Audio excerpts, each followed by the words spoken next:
Hey guys, tonight we're stepping back, way back, into a world that is so much closer than we think, but feels like an alien planet, the European Middle Ages. Imagine yourself there, right now. You're trudging down a muddy, rutted lane in a small and walled town. The air is thick with the smell of wood smoke, wet earth, and something less pleasant. You see timber-framed houses, their upper floors jutting out over the street, casting long, dark shadows. A pig is snuffling through a pile of refuse by the side of the road, and you're dodging the contents of a chamber pot being emptied from an upstairs window. This is the reality. It's gritty, it's visceral, and you probably wouldn't survive a single week without a serious case of the medieval heebie-jeebies. So, before you get comfortable, take a moment to like the video and subscribe, but only if you genuinely enjoy what I do here.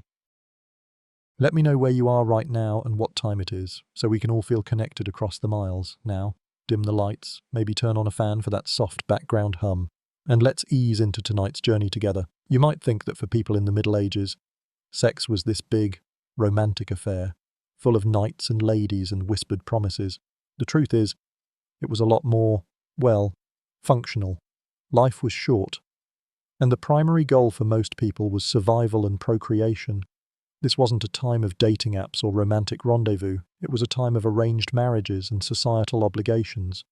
You might not have been in love with the person you married, and in many cases, you might not have even known them well at all. It was often a transaction between families, a way to secure land, forge alliances, or consolidate power.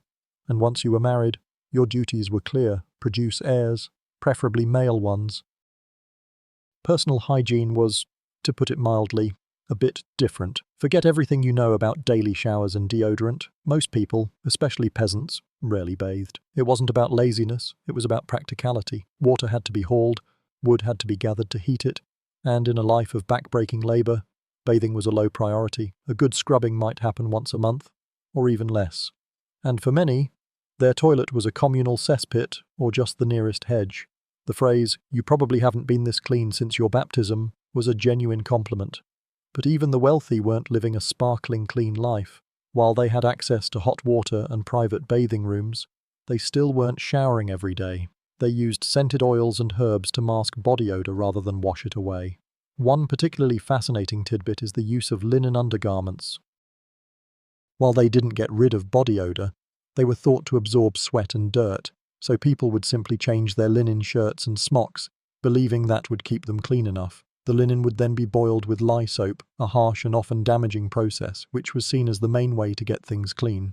When it comes to the scholarly debate, historians still argue whether the medieval lack of hygiene was a primary cause of the widespread diseases that plagued the era. Some scholars point to the lack of sanitation and the proximity of people and animals as the obvious culprits. Others argue that the medieval world was far more hygienic than we give it credit for, with public bathhouses being a common feature in many cities for a significant period.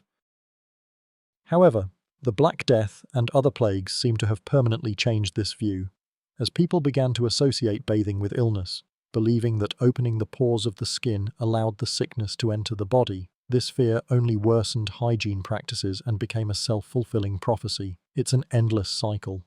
Really, you don't bathe because you're afraid of getting sick, which in turn makes you more susceptible to getting sick from other sources. It was a world of complex, often contradictory beliefs, where common sense as we know it today was a completely foreign concept. But don't you worry, we're just getting started on this peculiar journey. So, you're back on that muddy road, the smell of wood smoke and damp earth still hanging in the air. You've got your eye on a young man or woman in the market, but don't get too attached. In this world, your feelings are pretty much irrelevant. You see, the medieval approach to love and marriage was less about finding your soulmate and more about solidifying your social standing. For the vast majority of people, marriage wasn't a choice, it was a contract. It was a deal struck between families, often with the bride and groom having little to no say in the matter. This was especially true for the nobility. A noble daughter was a valuable piece of property, a political chess piece to be moved on the board of international diplomacy. She might be married off to a duke she'd never met in a faraway land to secure an alliance, or a local lord to bring two feuding families together. Her consent was not a primary concern, and you could hardly blame her. Who would say no to an arrangement that could secure her family's fortunes and, theoretically, her safety? For peasants, the calculus was a little different but no less pragmatic. Marriages were about combining labor and land. You might marry the son of a neighboring farmer to join two small plots of land into one larger, more productive one. Or maybe you'd marry someone with a valuable skill, like a baker or a blacksmith, to ensure a steady income for your future family. Love was a happy accident, something that might grow over time, but it was never the foundation, it was the gravy, not the meat and potatoes. One of the more quirky tidbits from this era is the practice of hand fasting. In some regions, a couple could declare themselves married by simply living together for a year and a day. If they stayed together, it became a legally binding marriage. If they didn't, they were free to go their separate ways. It was like a medieval trial period for a marriage, an early form of test driving your partner. Historians still argue whether hand fasting was a widespread practice or more of a rural folk tradition. Some believe it was a way for common folk to bypass the rigid, expensive church ceremonies, while others see it as a pre-Christian custom that slowly faded away. The concept of consent, as we understand it, was almost non-existent in this world. A woman's consent to marriage was generally assumed to be given by her father or her male guardian. The idea that a woman might have an autonomous voice in her own life was a radical notion, one that wouldn't gain traction for centuries, even within the marriage. The wife's role was clearly defined as subservient to her husband. His word was law, and the physical act of marriage was seen as a duty, not a pleasure. The church, of course, had a lot to say about all of this, and we'll get to them soon enough. They saw marriage as a sacrament, a holy union, but they also reinforced the patriarchal structure of the family. The purpose of the union, in their eyes, was procreation. Anything beyond that was a dangerous, sinful indulgence. It's a lot to unpack. But the core idea is simple. In the Middle Ages, you were not your own person. You were a part of a family, a village, a feudal system, and your primary purpose was to keep the whole thing running. You were a cog in a very large, often stinky, machine. With the formalities of marriage out of the way, you're now faced with the even more surprising realities of the medieval bedroom. Forget candlelight and rose petals. The atmosphere was more likely to be dark, cold, and a bit smelly. For most people, the bedroom was simply the bed. It was a place for sleeping, yes, but also for birth, for death, and sometimes for the entire family to huddle together for warmth. Privacy, as we know it, was a luxury reserved for the very wealthy, and even then, their servants were often sleeping in the same room. The physical act itself was governed by an astonishing number of rules and superstitions, many of them dictated by the church. The church's primary goal was procreation, so sex for pleasure was frowned upon, if not outright condemned. This led to some truly bizarre beliefs about what was acceptable. For example, some religious texts advised against having sex on certain days of the week, during specific religious holidays like Lent, and for a period after childbirth. If you did, it was considered a sin. The logic was often convoluted and a bit of a moving target. One of the more mainstream historical facts is that the church even compiled penitential books, guides for priests to assign penance based on the severity of a sin. These books included a whole section on sexual misdeeds, listing various positions and acts, with different penances assigned to each. Let's just say, the missionary position was the only one that didn't come with a few Hail Marys attached, but it gets even weirder. A quirky or fringe tidbit from this period is the belief that certain factors could influence the sex of the child. If you wanted a boy, and you always wanted a boy, you had to follow a very specific set of instructions. One popular theory suggested that having sex during a waxing moon would result in a son, while a waning moon would produce a daughter. Other folk wisdom claimed that you needed to have intercourse while facing north, or that the man should lie on his right side to get the male seed flowing. It's all very specific, and probably very confusing to keep track of. But it underscores the deep-seated desire for male heirs and the lengths people would go to in order to get one. This brings us to a topic that historians still argue whether medieval people were truly more superstitious than their ancient or modern counterparts. Some scholars say that the blend of Christian doctrine, pagan beliefs, and folk traditions created a unique cultural soup where superstition flourished. Others argue that it was simply a lack of scientific understanding, and what we perceive as superstition was their best attempt at explaining a world they couldn't control. Either way, it's clear that their lives were guided by a mixture of faith, fear, and a lot of very specific rules that you or I would find completely ridiculous. And as for the bedroom itself, remember that our modern concept of a private, intimate space is a relatively new invention. The medieval bed was a social hub, a place to entertain guests, eat meals, and even conduct business. So, while you're trying to figure out which direction to face to get a son, you might also have a few of your neighbors chatting in the corner, lending a whole new meaning to the phrase public display of affection. Now that you've navigated the tricky social waters of a medieval marriage and the bizarre rules of the bedroom, you might be thinking, what if I don't want to have a dozen children? Good question. The answer, unfortunately, is a mix of superstition, dangerous concoctions, and, for the most part, outright failure. You see, the concept of modern contraception was centuries away, and the methods they did employ were often ineffective and sometimes outright deadly. One of the most mainstream historical facts about medieval contraception is the use of herbal remedies. Women, in particular, turned to a wide array of plants, believing they had abortifacient or spermicidal properties. A popular choice was silphium, a now extinct plant from North Africa that was so effective it was literally farmed to death. Its seeds were used in a brew that was believed to prevent pregnancy, and its medicinal properties were so renowned that it was a major part of the Roman economy for centuries. Unfortunately, by the time of the Middle Ages, it was already a distant memory, leaving medieval people to experiment with less reliable and much more dangerous alternatives. These included things like pennyroyal, which could be highly toxic in large doses, or Queen Anne's lace, which was a hit-or-miss affair at best. You're essentially playing a game of medieval Russian roulette with your own body. A quirky or fringe tidbit is the belief in using bizarre talismans or rituals. Forget herbs, some people believed that wearing a weasel's testicle or a portion of a mule's womb would prevent pregnancy. Seriously.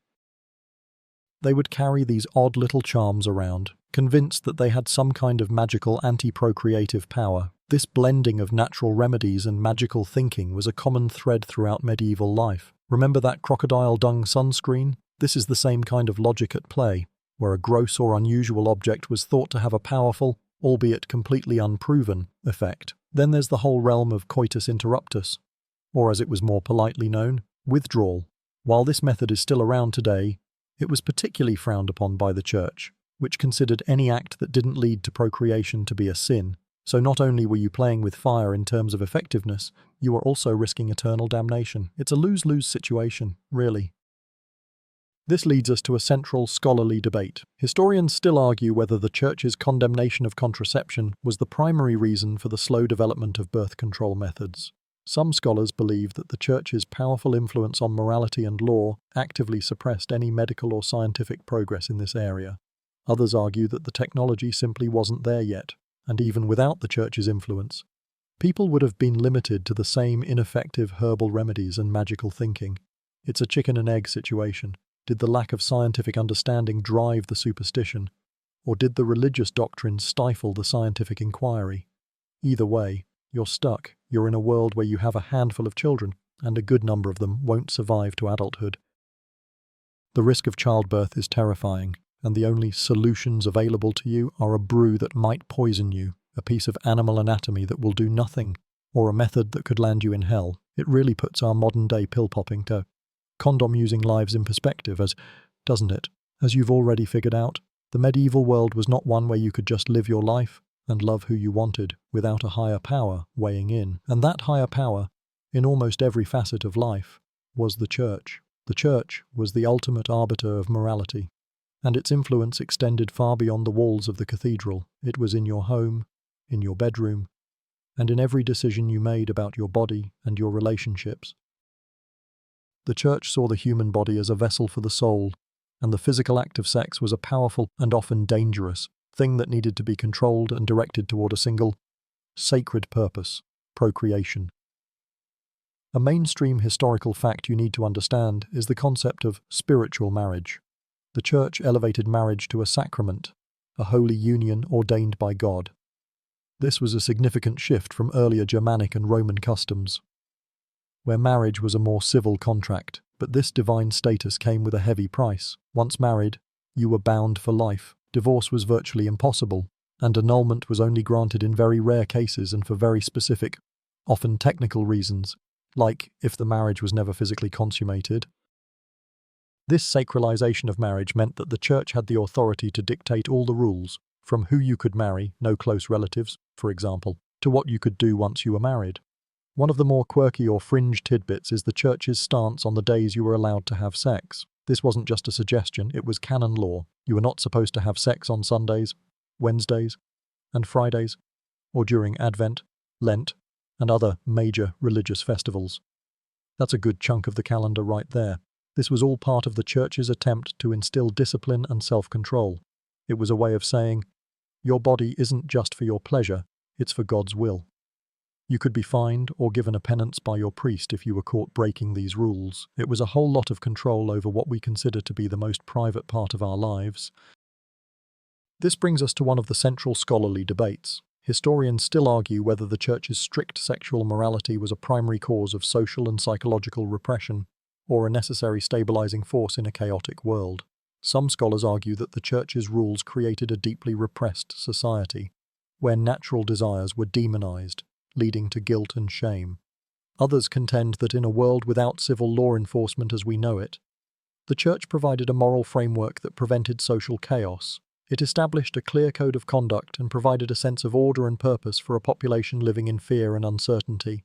The church was both a source of spiritual comfort and a strict, unforgiving judge. So, as you walk down that muddy street, you're not just a farmer or a blacksmith, you are a subject of God, and your body is a battleground between sin and salvation. Every thought, every action is being weighed and judged, not just by your neighbors, but by a power that has the authority to condemn you for eternity. It was a lot of pressure, and it led to a society that was both deeply devout and, in many ways, deeply conflicted about its own human nature. The church's rules might have been strict, but they weren't always followed.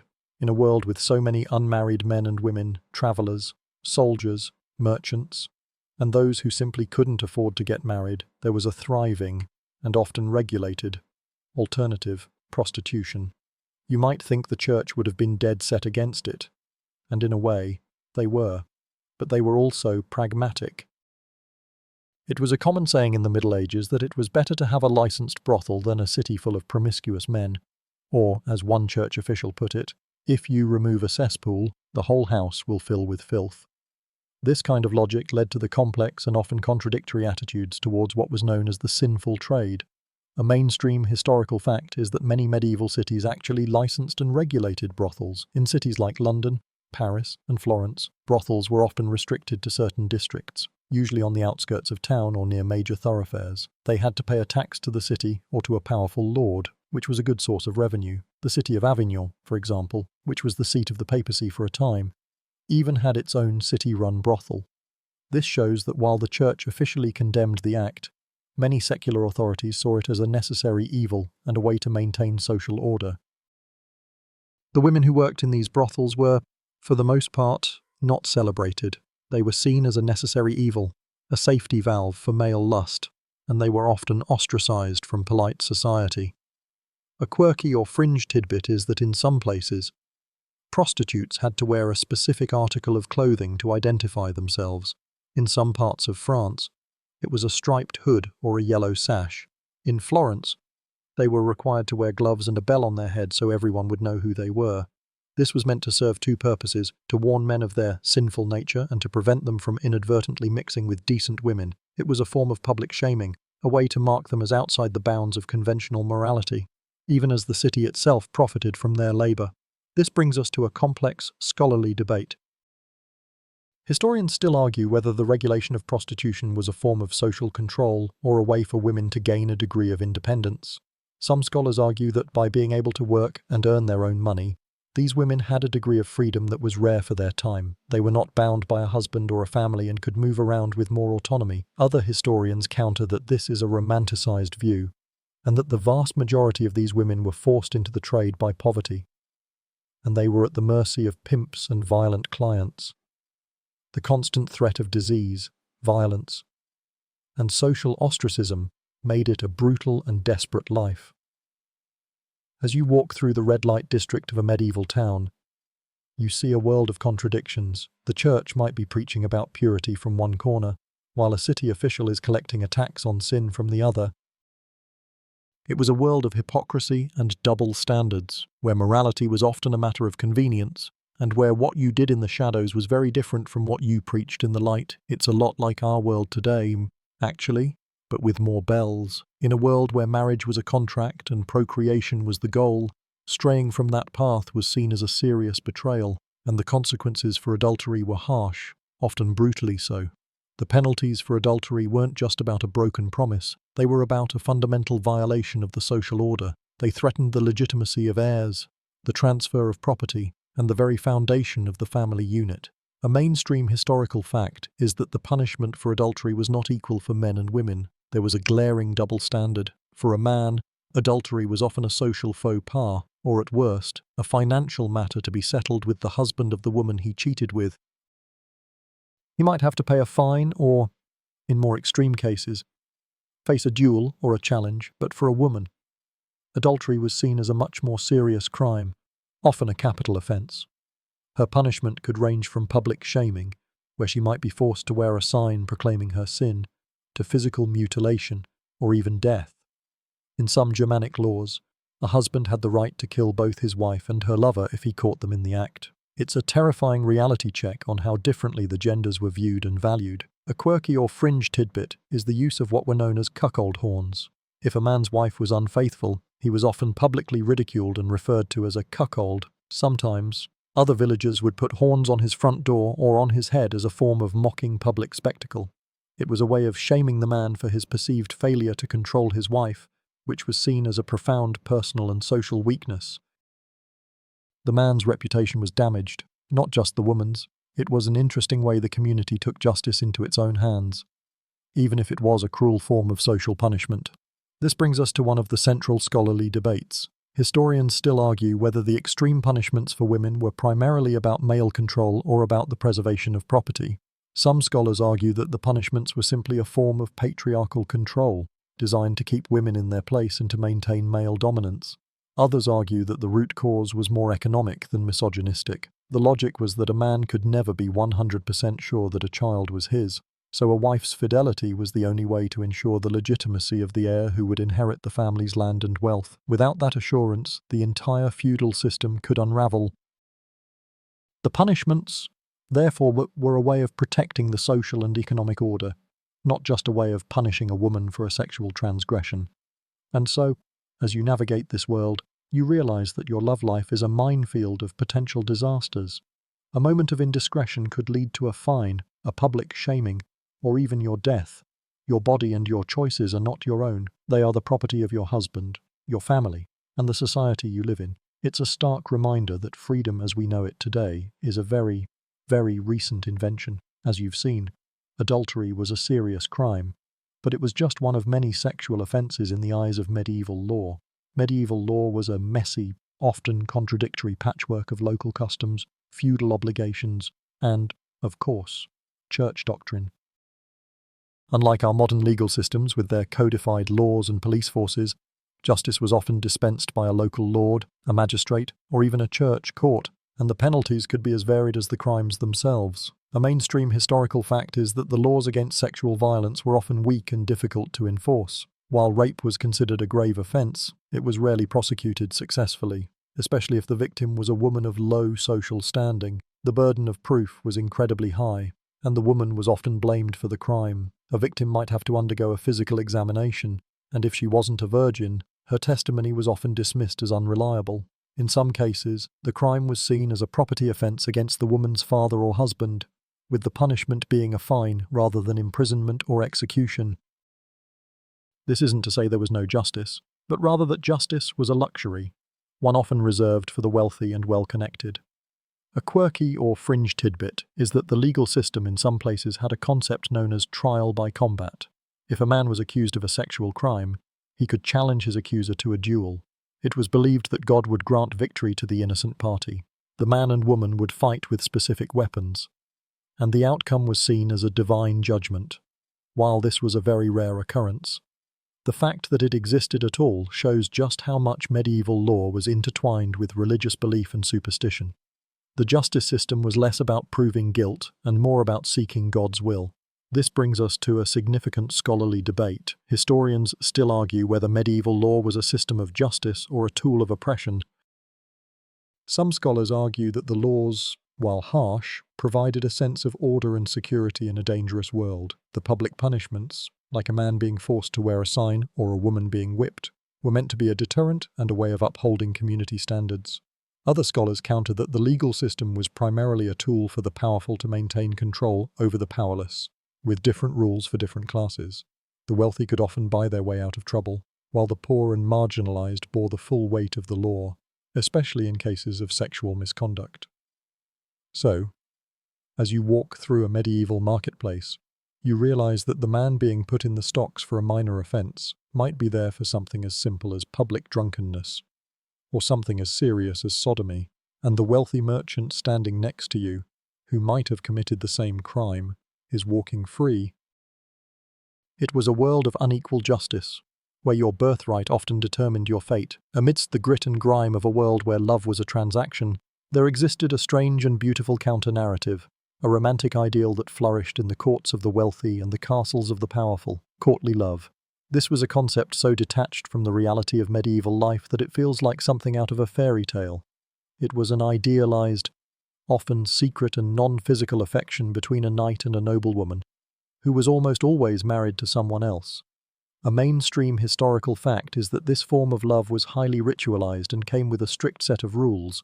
The knight, or suitor, would pledge his service to his lady, not in a sexual way, but in a way that was meant to elevate and inspire him. He would write poetry, sing songs, and perform great deeds of bravery in her honor.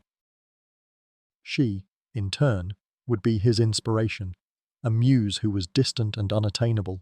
The goal was not to consummate the relationship, but to purify and ennoble the knight through his suffering and devotion. It was a love that was meant to make him a better person, a better knight, and a better Christian. Think of it as a medieval-era crush, but with a lot more poetry and jousting. A quirky or fringe tidbit is that this love was often expressed through a series of lofty deeds. A knight might wear his lady's scarf or colours in a tournament, or he might go on a dangerous quest to prove his worthiness. There were even songs and poems that detailed the emotional highs and lows of this kind of love, from the despair of unrequited love to the joy of a simple glance from the lady. This was the stuff of legends, the kind of tales that wandering troubadours would sing in great halls.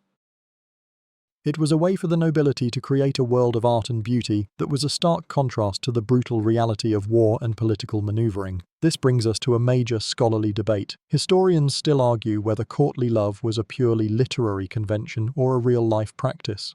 Some scholars believe that it was an invention of poets and writers, a form of escapism for a noble class that was bored with the drudgery of marriage and the brutality of war.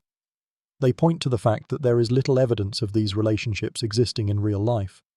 Other historians argue that it was a genuine social phenomenon, a way for the nobility to express emotions that were not allowed in a world of arranged marriages.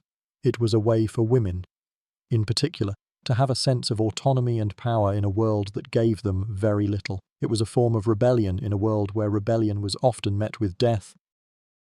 So, as you stand in the courtyard of a castle, you see the knight, on his knees, pledging his undying devotion to a woman he will never truly have. You see her, looking down at him from a high window, a quiet smile on her face. It's a moment of pure romance in a world that has very little of it, but you also know that just a few feet away, her husband is probably discussing a new land deal or the logistics of a future battle. It's a beautiful illusion, but an illusion all the same. Now that you have a sense of the emotional and social landscape, let's talk about the biological reality that shaped every aspect of medieval life. Childbirth. You've heard the phrase life was cheap, and nowhere was that more true than in the birthing room. Giving birth was a terrifying and incredibly dangerous ordeal for women. A kind of medical Russian roulette that shaped everything from marriage customs to religious beliefs. A mainstream historical fact is the incredibly high rate of infant and maternal mortality. The numbers are staggering by today's standards. Historians estimate that anywhere from 10 to 30% of women died in or soon after childbirth. And for infants, the numbers are even worse. Up to 50% of children did not survive to see their first birthday, and a significant portion of those deaths were related to complications from birth or the first few weeks of life. There was no understanding of germs, so infections like puerperal fever or childbed fever were rampant and often fatal. When you get a sense of this constant, lurking terror, you begin to understand why procreation was so central to everything. You had to have a lot of children just to ensure that a few would survive to adulthood. A quirky or fringe tidbit is the use of what were called birthing girdles or birthing belts. These were strips of fabric or parchment that were inscribed with prayers, magic spells, or religious symbols. They were wrapped around the pregnant woman's belly, and it was believed that they would ease the pain of labor and protect both the mother and the child from harm. It's a poignant example of the blend of faith and superstition that defined this era. The woman was not only praying to God for a safe delivery, but was also using a physical object imbued with magical power to ensure her survival. It shows the desperation and the lack of any real medical solutions for the suffering of childbirth. This brings us to a major scholarly debate. Historians still argue whether medieval childbirth was a community-based or an isolated event. Some scholars argue that it was a highly social affair, with women from the community, friends, sisters, and neighbors gathering to support the woman in labor. This created a sense of female solidarity and shared knowledge that helped to navigate the dangerous process. Other scholars counter that while there was a community present, the woman in labor was still fundamentally isolated. Her suffering was her own, and the lack of effective medical intervention meant that her survival was largely a matter of chance and luck. The presence of others was a form of comfort, but it did little to address the underlying medical risks. So, as you watch a young woman about to give birth in a small, cramped cottage, you don't see a Hollywood-style emotional scene. You see a woman preparing for a battle, with her life and the life of her child hanging in the balance. There is no epidural, no sterile hospital, no doctor with a fancy degree. There is only a midwife, a few close friends, and a lot of hope. And when you remember that, you realize how much courage it took just to be born in the Middle Ages. So, you've survived birth, and your mother has, too. A victory against all odds. But your life isn't an open book. It's already been largely written for you. And your legal status is a huge part of that. If you were born out of wedlock, you were what they called a bastard. And that was a massive, life-altering social stigma. Being illegitimate wasn't just a fun fact about your family, it was a legal and social black mark that followed you for your entire life. A mainstream historical fact is that illegitimate children had no legal right to inherit property or titles from their father. This was especially critical for the nobility, where the entire social order was based on a clear line of succession. A nobleman's illegitimate son, no matter how much his father might favor him, could never inherit the family castle or lands. This was a massive blow, as it often meant he was destined for a life of a lesser status, perhaps becoming a soldier or a priest. He might be acknowledged by his father, but he would never be a true heir. For the common person, the stakes were a bit lower, but the stigma was just as real. An illegitimate child was often seen as a burden on the community and a living testament to a moral failing. You were essentially a ghost in the family tree, there but not truly belonging. A quirky or fringe tidbit is that in some cases, the church had a way of legitimizing a child, but it was a long and complicated process. The child's parents had to get married after the birth, and then they had to petition the Pope for a special dispensation. The Pope would then issue a papal bull, an official document, that would declare the child legitimate. It was a very rare and expensive process, usually reserved for the extremely wealthy and powerful who had a lot to lose. It's a testament to the church's authority that they could essentially override the social and legal norms of the time, but it also shows how deeply ingrained the illegitimacy stigma was. The system was so rigid that you needed divine intervention just to get a fair shake. This brings us to a central scholarly debate. Historians still argue whether the stigma of illegitimacy was primarily a result of religious morality or economic necessity. Some scholars argue that the Church's view on sin and procreation was the primary driver of the stigma. The illegitimate child was seen as the product of a sinful union, and their status was a form of penance. Other scholars contend that the stigma was rooted more in a practical concern for property rights. In a world where land and titles were everything, it was essential to have a clear line of inheritance to avoid chaos and conflict. The laws against illegitimacy were a way of protecting the social order and ensuring a peaceful transfer of power from one generation to the next. So, as you walk down that street, You see a child playing. They look like every other child, but you know that their future is already sealed by the circumstances of their birth. They might have a good heart and a bright mind, but they'll never own a piece of land, hold a title, or truly be a part of the family that raised them. It's a harsh truth in a harsh world, where you are often defined not by who you are, but by who you came from. Now that you've navigated the complexities of family and birthright, let's step back into the street for a moment and consider another surprising aspect of medieval life: the public bathhouse.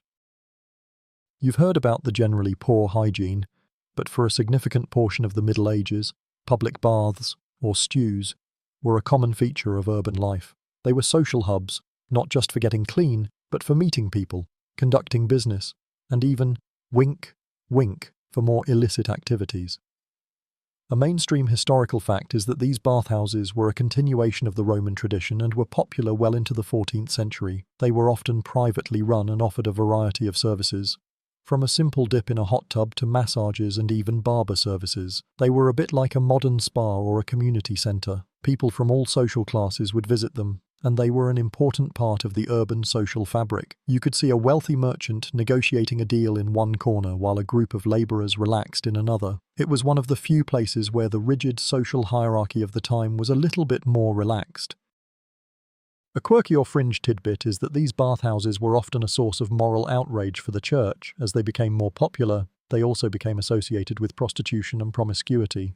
The word stew, which was the common term for a bathhouse, eventually became a slang term for a brothel. This shift in language reflects the growing moral disapproval of these places. While they may have started as a place for simple cleanliness, they soon gained a reputation for being dens of iniquity, which is probably why you're not seeing too many of them in your modern-day town. This brings us to a major scholarly debate. Historians still argue whether the decline of the public bathhouse was a result of the Black Death or a shift in moral attitudes. Some scholars argue that the plague, with its emphasis on avoiding public spaces and other people, led to the widespread closure of bathhouses. People began to fear that the communal water was a source of disease, and the social aspect of the bathhouse became a liability. Other historians contend that the decline was a direct result of the church's moral crusades against them. As the church gained more influence, they preached against the immorality and mixed-gender bathing that was common in these places. The bathhouses were seen as a symbol of decadence and sin, and they were eventually legislated out of existence or simply fell out of favour. It's a classic case of public health versus public morals, and it shows how complex the reasons for social change can be. So, you're walking past a now shuttered bathhouse, its doors are locked, and the windows are dark. You can almost hear the ghostly echoes of laughter and conversation from a time when people would go out for a night on the town, not to a pub or a party, but to a bath. It was a time when getting clean was a social event, a time that ended as abruptly as it began, leaving behind only the stories of a different kind of medieval life.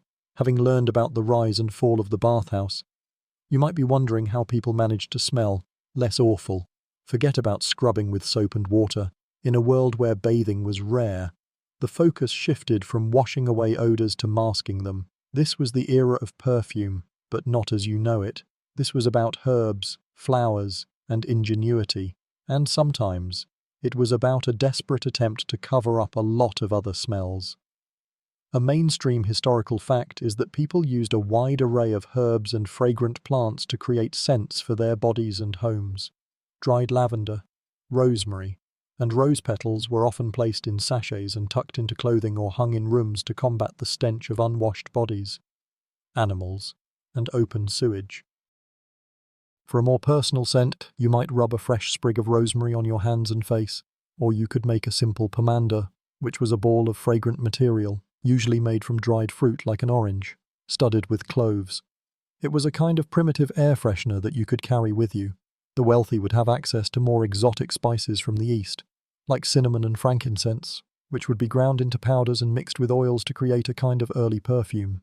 A quirky or fringe tidbit from this era is the use of animal-based perfumes, or what we would call musk.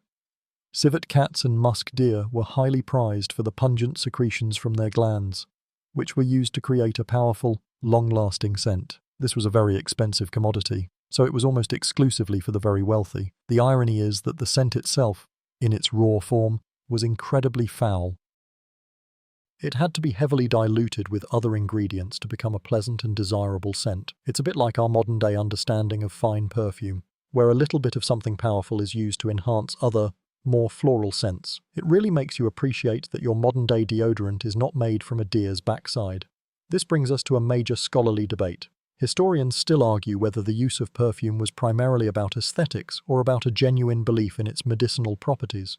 Some scholars argue that people believed that pleasant smells could ward off disease, especially during outbreaks like the Black Death. They thought that bad odors, or miasma, were the cause of sickness. So a good smell was a way of protecting yourself.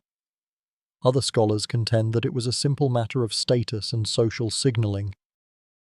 The more exotic and powerful your perfume, the wealthier you were, and the more refined you were perceived to be. It was a way of setting yourself apart from the unwashed masses and projecting an image of power and cleanliness, even if you weren't actually clean. So, as you walk through the crowded streets, you realize that your nose is a key to understanding social status. You can smell the subtle scent of lavender on a humble peasant, the earthy musk on a wealthy noble, and the overpowering stench of a crowd that has not seen a bath in weeks. It's a sensory experience that tells you everything you need to know about the person you're passing, and a reminder that even in the absence of modern hygiene, people were still trying to make their mark on the world. One scent at a time. From the scents of civet cats and rose petals, let's now turn our attention to the one part of the body that probably smelled the worst: the mouth. Medieval dentistry and oral hygiene were, to put it mildly, an absolute horror show. You're living in a world of limited sugar, but a lot of starchy grains and mead, and no such thing as a modern toothbrush or toothpaste. This combination meant a lot of toothaches, a lot of tooth loss, and a lot of very creative, very painful remedies. A mainstream historical fact is that medieval people were generally concerned with the appearance of their teeth, even if they had no understanding of what caused decay. They used a variety of homemade tooth powders to clean and whiten their teeth. These powders were often made from ground herbs, like rosemary and mint, mixed with things like ground salt or even brick dust. The brick dust, while abrasive, would certainly scrape away stains, but it would also, over time, wear down the enamel on your teeth, leading to even more problems. For people with bad breath, which was a very common problem, they would chew on things like parsley or cloves to mask the odor. It was all about treating the symptoms, not the cause. A quirky or fringe tidbit is the use of some truly bizarre recipes for tooth whitening. One popular recipe involved washing your mouth with a mixture of vinegar and wine. Another called for rubbing your teeth with a rough cloth dipped in a powder made from burnt rosemary and alum. But perhaps the most outlandish was the use of urine. Yes, you heard that right. It was a common folk remedy in some places, as the ammonia in urine was believed to be a powerful cleaning agent. It's a testament to how desperate people were for a solution that they would turn to something so incredibly gross. This brings us to a major scholarly debate. Historians still argue whether the medieval practice of dentistry was more akin to torture or genuine medical practice. Some scholars argue that while the methods were brutal by today's standards, they were the best available at the time.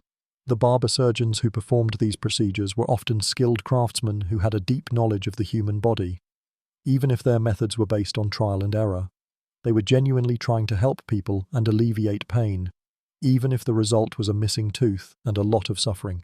Other scholars counter that the lack of anesthesia, the crude tools, and the high rate of infection make it impossible to see it as anything other than a form of legalized torture. The fact that a bad tooth often meant a lingering, painful death from infection only adds to the tragic nature of the whole situation. So, as you walk past a barber surgeon's shop, you hear a man screaming inside. You see a set of rusty pliers on the counter and a small basin full of what looks like bloody teeth. You realize that a toothache wasn't just a minor inconvenience, it was a potential death sentence, and you feel a profound sense of gratitude for your dentist and your modern-day toothbrush, after enduring the horrors of medieval dentistry. Let's look at another aspect of personal grooming that was just as symbolic and just as strange: hair and hairstyles.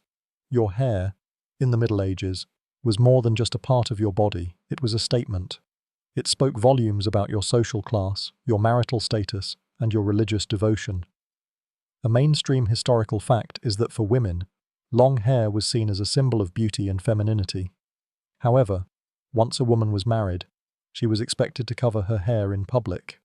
This was a sign of modesty and a way of showing that she was no longer available. You would see women wearing a variety of head coverings, from simple veils to more elaborate wimples and headdresses.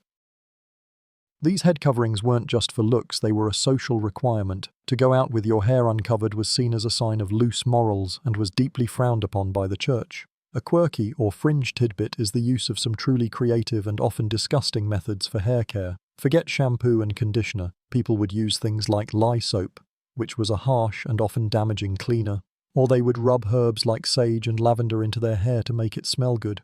One of the more bizarre methods for dealing with greasy hair was to rub it with a cloth that had been soaked in a mixture of ashes and water. The ashes were believed to absorb the oil, but it was also a very abrasive and messy process. And if you had a problem with lice, which was a very common problem, you would use a variety of combs and herbal concoctions to try and get rid of them. The medieval comb wasn't just for styling, it was a necessary tool for basic hygiene. This brings us to a major scholarly debate. Historians still argue whether the church's emphasis on modesty and covered hair was a form of control or a genuine attempt to promote virtue. Some scholars argue that the rules were a way of suppressing female sexuality and enforcing patriarchal control. By covering a woman's hair, which was seen as a symbol of her beauty and allure, men were able to keep her in check and prevent her from tempting other men. Other scholars contend that the rules were a way of protecting women and promoting a sense of communal modesty in a world with very little personal privacy. A woman's covered hair was a way of signaling her respectability and her devotion to her husband and her family. It was a way of creating a sense of order in a world that was often chaotic. So, you're walking through a marketplace, and you see a young, unmarried woman with her long, flowing hair braided and adorned with ribbons. You know that she is single and available. You see a married woman with a simple veil covering her hair, and you know she is spoken for. And you see a man with a long, flowing hairstyle that has been carefully styled to show off his wealth and social status. In the Middle Ages, a quick glance at someone's hair could tell you everything you needed to know about their place in the world. It was a kind of visual shorthand that we have largely lost today. Having considered the social significance of hair, let's turn to what covered the rest of your body, your clothes, and, more importantly, what was worn underneath. You might have seen images of medieval people in beautiful, flowing robes or shiny suits of armor, but what you don't see is the layers of less glamorous fabrics that were their everyday reality. A mainstream historical fact is that linen was the foundation of all medieval clothing. Everyone, from the poorest peasant to the wealthiest noble, wore a simple linen garment called a chemise for women or a braise for men next to their skin. These were the only items of clothing that were regularly washed, as they were believed to absorb the body's sweat and oils, protecting the outer garments from becoming soiled. So while a peasant's tunic might be caked with mud and grime, the linen shirt underneath was probably boiled and scrubbed more often. This was a form of dry cleaning for their expensive outer clothes, and it was a practical solution to a world without modern laundry services. A quirky or fringe tidbit is that the concept of modern underwear, as we know it, simply didn't exist for most people. Women, for example, did not wear drawers or panties. They wore their chemise, which was a long, loose-fitting dress-like garment that went down to their ankles. Men's braids were more like baggy shorts, tied at the waist with a drawstring. It was all about practicality and ease of movement, not about shape or style. The idea of a supportive bra or a form-fitting pair of briefs was completely foreign. It's a good example of how much our relationship with our own bodies has changed over time. This brings us to a major scholarly debate. Historians still argue whether the lack of form-fitting underwear was a reflection of moral attitudes or a simple matter of comfort and practicality. Some scholars argue that the loose-fitting clothes were a way of suppressing the human form and downplaying sexuality, in line with the Church's emphasis on modesty. Other historians contend that it was simply a matter of practicality and comfort. In a world of manual labor and harsh conditions, loose-fitting clothes were a lot easier to work in and were less restrictive. They were also easier to make and repair, which was a huge consideration in a world where every piece of fabric was valuable. So, as you see a woman in a beautiful, flowing gown, you now know that underneath it all, she's wearing a simple linen shift, And as you see a man in a tunic and leggings, you know that underneath he's wearing a pair of baggy linen shorts. It's a bit of a reality check on the romanticized images we often have of the Middle Ages. They weren't just people in period costumes, they were people in simple, practical clothes, trying to get through their day, one linen garment at a time. From the simple linen of the common folk, let's now peek behind the velvet curtains of the wealthy. You might imagine that with all their money, nobles and royalty lived in a state of pristine cleanliness, but that would be a very modern assumption. While they had access to luxuries the peasants could only dream of, their hygiene practices were still rudimentary and often based on the same flawed logic as everyone else. A mainstream historical fact is that the elite had more opportunities for bathing, but they still didn't do it daily. They had private bathing rooms with large tubs, and servants would bring in buckets of hot water. But these baths were more for a special occasion than a daily routine. They were often a social affair, with the wealthy inviting friends to join them for a soak. They would use scented oils and herbs in the water and would have access to more expensive soaps made from things like olive oil and lye, but they were still operating under the same fear of miasma that we discussed earlier, believing that too much bathing could make them sick. A quirky or fringe tidbit is that the wealthy often used a type of perfumed water to clean their hands and faces. This wasn't just water with a few drops of lavender, it was a concoction made from distilled flowers and herbs. And it was a status symbol. They would also use a special kind of powder made from ground iris root to dry their skin and give it a pleasant scent. It was a kind of primitive talcum powder that was meant to mask odors and give the skin a smooth, soft feel. It's a good example of how the wealthy would take a simple concept and make it a lot more complicated and expensive. This brings us to a major scholarly debate. Historians still argue whether the hygiene of the elite was primarily for cleanliness or for a display of status. Some scholars argue that while the wealthy had more resources, their practices were still largely performative. Their private baths and expensive perfumes were a way of signaling their wealth and their separation from the great unwashed masses, even if they weren't necessarily any cleaner than a well-kept peasant. Other historians contend that the elite were genuinely trying to be clean and to avoid sickness. They were using the best knowledge and resources available to them, and their practices, while strange to us, were the pinnacle of medieval personal care. The fact that they were a little bit cleaner than the average person was a side effect of their genuine concern for their health and well-being. So, as you imagine a noblewoman in her private chamber, you don't see a sparkling clean spa. You see a room with a large wooden tub, a few steaming buckets of water, and a lot of scented powders and oils. She's not scrubbing away the dirt of the day, she's simply refreshing herself. It's a different kind of luxury, and a different kind of clean, but it's a world away from the common folk whose daily life was a constant battle against dirt, disease, and grime. Having seen the gilded, if still grimy, world of the elite, let's now plunge into the harsh, unvarnished reality of peasant life. If the nobility's cleanliness was a matter of convenience and status, a peasant's was a matter of pure, unadulterated practicality. In a life defined by back-breaking labor and a constant struggle for survival, personal cleanliness was a luxury they simply couldn't afford. A mainstream historical fact is that the average peasant had a very simple and direct relationship with dirt. They were, in a very literal sense, of the earth. Their work in the fields, their homes made of mud and straw, and their proximity to animals meant they were perpetually covered in grime. For them, a full bath was a once-a-year event, if that. It would require a huge amount of effort to heat the water and find a private space. They would, however, wash their hands and faces at a communal well or a river, but even that was done more out of a need to feel refreshed than a true desire for cleanliness. The lack of sanitation, the crowded living conditions, and the shared water sources made their lives a breeding ground for disease. A quirky or fringe tidbit is that the concept of a dry bath was a very real thing for a peasant. Since water was so precious and difficult to come by, people would often use a dry cloth or a piece of rough linen to rub their skin and remove the surface dirt and grime. It was a kind of primitive exfoliation that did little to combat odor but did get rid of some of the dirt. They would also use things like sand or ashes as a form of soap to scrub their clothes, but this was a harsh and damaging process that often wore out the clothes more quickly. This brings us to a major scholarly debate. Historians still argue whether the peasants' lack of hygiene was a matter of choice or a direct result of their social and economic conditions. Some scholars argue that while they had limited resources, they were also more concerned with efficiency than cleanliness.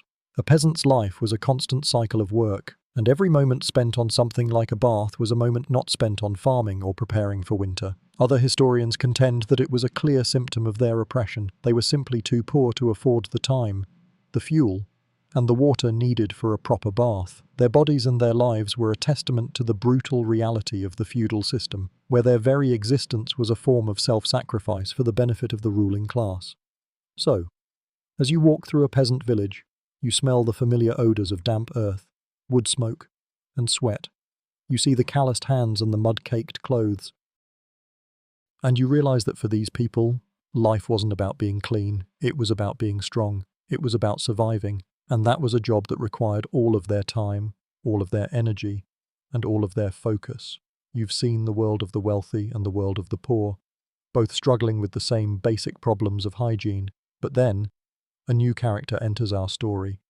A character that will change everything, the Black Death.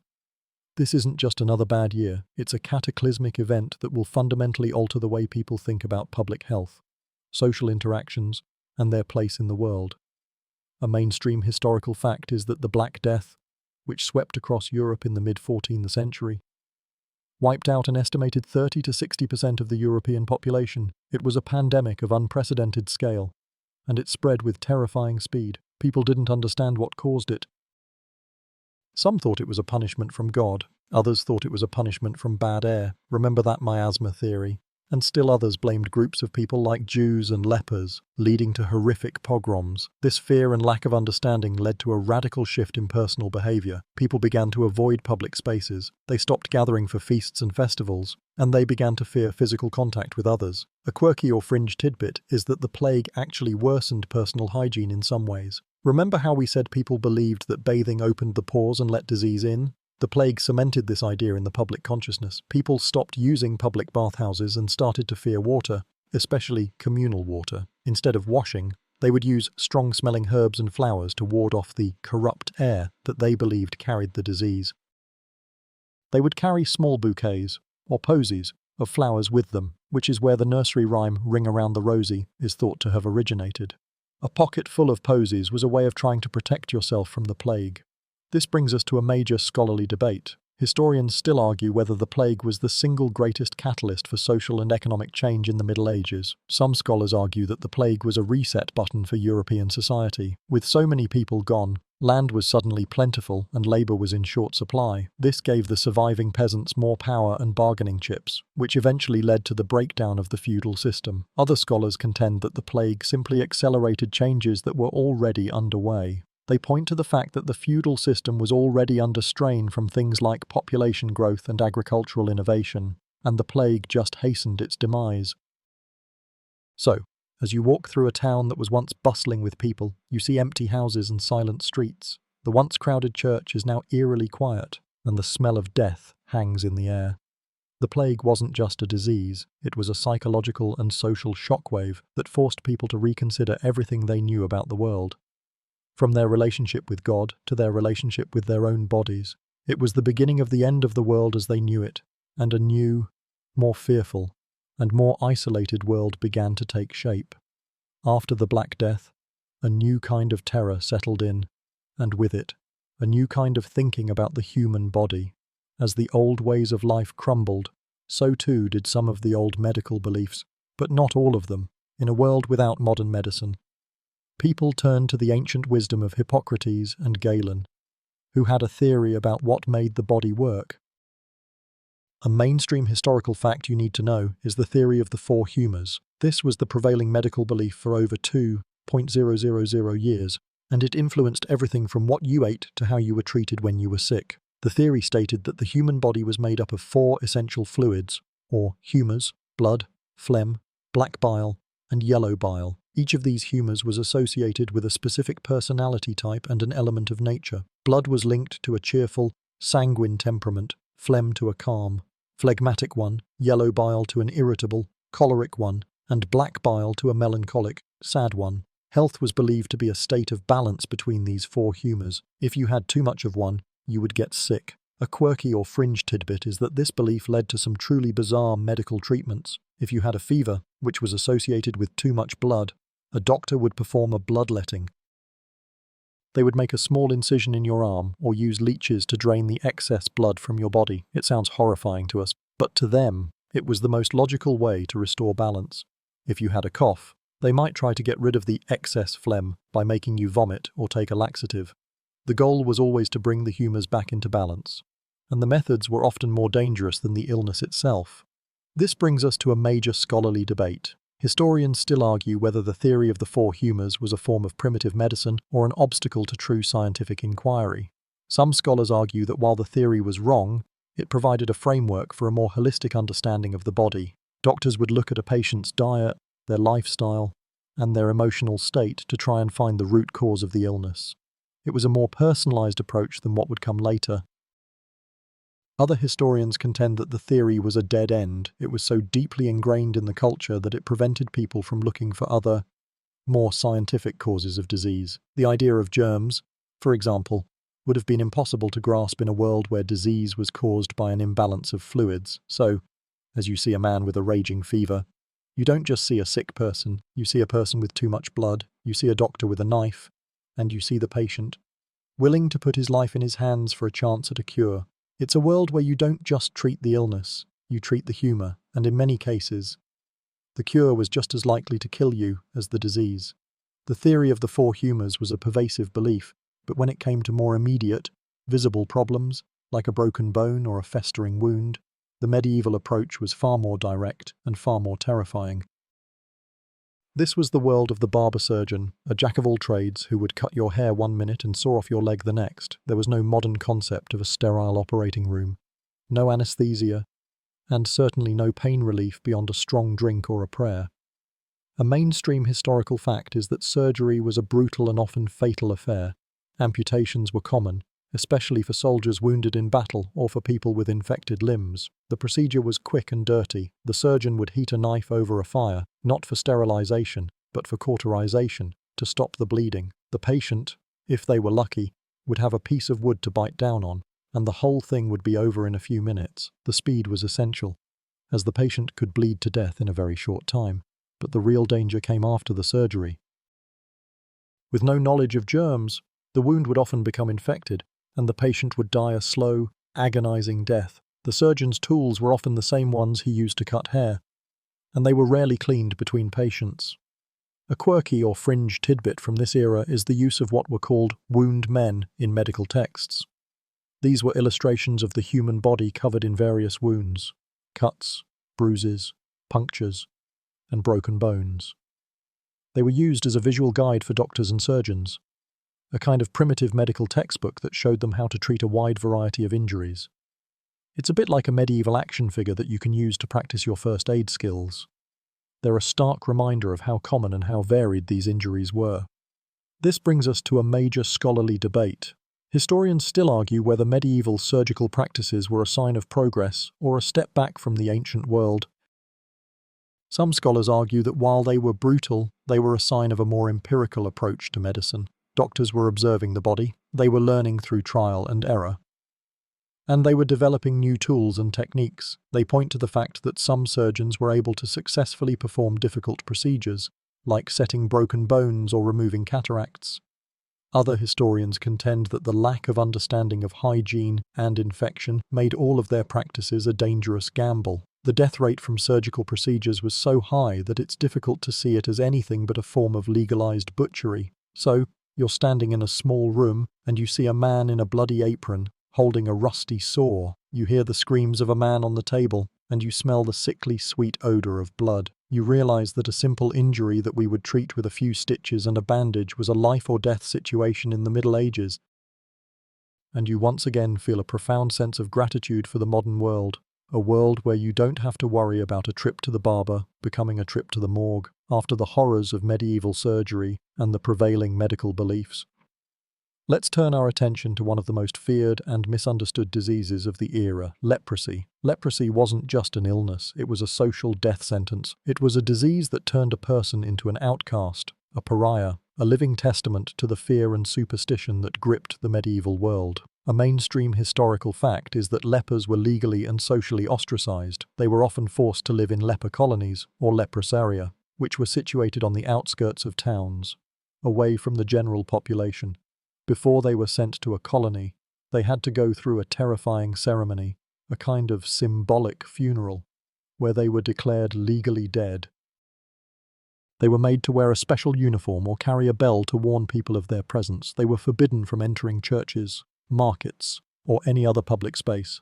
This was not a punishment, it was a form of social containment, a way of protecting the healthy from the unclean. A quirky or fringe tidbit is that the church had a very specific, and surprisingly humane, view of lepers. While they were socially ostracized, the church saw them as a purgatory on earth. They were believed to be living their penance in this life, which meant they were more likely to go straight to heaven after they died. This led to a very strange dynamic where lepers were both feared and revered. People would leave them food and money, not out of charity, but out of a belief that by helping them, they were securing their own salvation. The leper was a source of both terror and spiritual comfort, a paradox that speaks to the complex religious beliefs of the time. This brings us to a major scholarly debate. Historians still argue whether the social isolation of lepers was an act of genuine public health or a form of religious and social prejudice. Some scholars argue that while the methods were cruel, they were a logical response to a contagious disease. In a world without antibiotics, the only way to stop the spread was to isolate the infected. The rules and regulations were an attempt to protect the majority from a dangerous illness. Other historians contend that the ostracism was primarily a form of social and religious prejudice. They point to the fact that people with other contagious diseases, like the plague, were not treated with the same level of symbolic death and exclusion. The leper, with their visible deformities and their slow, agonizing decline, was a perfect scapegoat for a society that was struggling with its own fears and anxieties. So, as you see a man in a hooded cloak, his face hidden, ringing a bell, you don't just see a sick person, you see a man who has been declared legally dead, a man who has lost his family, his friends, and his place in the world. But you also see a man who, in the eyes of the church, has a better chance of going to heaven than you do. It's a sad, cruel, and deeply fascinating contradiction, and it shows just how much our modern understanding of disease and social justice has evolved. After the haunting figure of the leper, let's step back into the more common, and equally dangerous, realm of a woman's health. In a world where there were no doctors for women as we know them, there was one person who was always there, the midwife. She was a crucial figure in every community, a blend of healer, spiritual guide, and trusted confidant. But her position was precarious and often misunderstood. A mainstream historical fact is that midwives were the sole medical practitioners for women. They were often women themselves, and their knowledge was passed down through generations. They assisted with childbirth, provided herbal remedies for a wide range of ailments, and gave advice on everything from contraception to child-rearing. They were a source of empowerment in a world where women had very little, and they held a special place in the community. Especially in rural areas where a doctor was a rarity, they knew the local herbs, they knew the women in their community, and they had a deep, practical knowledge of the female body. A quirky or fringe tidbit is that midwives were often accused of witchcraft. Their knowledge of herbal medicine, their close relationship with women, and their ability to bring new life into the world were seen as mysterious and, in some cases, supernatural. During the later medieval period, as the witch hunts began to ramp up, a midwife who had a string of bad luck, a few mothers or infants who died in her care, could easily be accused of being a witch. Her knowledge was seen as a source of dark magic, and her power was seen as a threat to the male-dominated medical and religious establishment. It's a cruel irony that the women who were most dedicated to saving lives were often the most vulnerable to being condemned for them. This brings us to a central scholarly debate. Historians still argue whether the demonization of midwives was a genuine fear of witchcraft or a way for male doctors to consolidate power. Some scholars argue that the witch hunts were a result of a genuine, if irrational, fear of the occult. The midwife, with her secret knowledge and her rituals, fit the popular image of a witch. Other historians contend that the witch hunts were a way for the rising male medical profession to eliminate their competition by accusing midwives of witchcraft. Male doctors and surgeons were able to discredit their knowledge and to establish a monopoly on the practice of medicine. The midwife's power was a threat to their authority, and witchcraft was a convenient excuse to get rid of her. So, as you see a midwife walking down a street, you see a woman who holds the lives of a mother and a child in her hands. You also see a woman who walks on a knife's edge. A woman who is one bad delivery away from being accused of a crime that could lead to her death. It's a tragic contradiction, and it shows just how much medieval life was a constant battle between fear and faith. From the midwife's practical knowledge, let's now consider the wider world of medieval medicine, a strange and potent mix of empirical knowledge, ancient texts, and outright superstition. In a world without modern pharmaceuticals, people turned to the earth and the heavens for their remedies, and what they found was a blend of what worked and what was pure nonsense. A mainstream historical fact is the widespread use of herbal medicine. Monasteries often had their own herb gardens, and monks and nuns were often the most educated people in a region, with access to ancient texts on herbalism. They would use things like St. John's wort to treat depression, and foxglove, a plant we now know contains a compound used in heart medication to treat heart ailments. People also used things like chamomile for a calming effect and valerian for sleep. This was a form of medicine that had been passed down through generations, and it was the foundation of almost all of the medical care for the common person. A quirky or fringe tidbit is the use of animal parts and even precious stones in medical treatments. For example, some physicians believed that a paste made from a ground-up mummy could cure a variety of ailments. Others believed that a potion made from a rooster's blood could cure epilepsy, and still others believed that precious stones like emeralds or sapphires, when ground into a powder and ingested, could cure a disease or ward off a plague. It's a very weird, very expensive, and very ineffective form of medicine that speaks to the deep-seated belief in the magical properties of things. This brings us to a major scholarly debate. Historians still argue whether the medieval belief in superstition and folk remedies was a product of ignorance or a form of psychological comfort. Some scholars argue that these remedies were a way for people to feel like they had some control over a world that was chaotic and dangerous. If you believed that wearing a wolf's tooth could protect you from a fever, you felt a little bit safer. Other historians contend that this belief in the mystical properties of things was a major obstacle to true scientific inquiry. They argue that as long as people believed that a potion made from a unicorn's horn could cure them, they would never look for a more rational explanation for disease. So, as you walk through a town, you see a woman in a small shop, her shelves lined with jars of dried herbs and strange powders. She's not a doctor in the modern sense, she's a healer, a witch, and a herbalist all rolled into one. She's giving a man a tea made from chamomile to help him sleep, and she's also giving a woman a potion made from a ground-up stone to ward off a curse. It's a world where the line between medicine and magic is so blurry, it's almost non-existent. We've journeyed through the personal, the medical, and the superstitious. And now it's time to zoom out and look at the grand organizing principle of medieval society itself.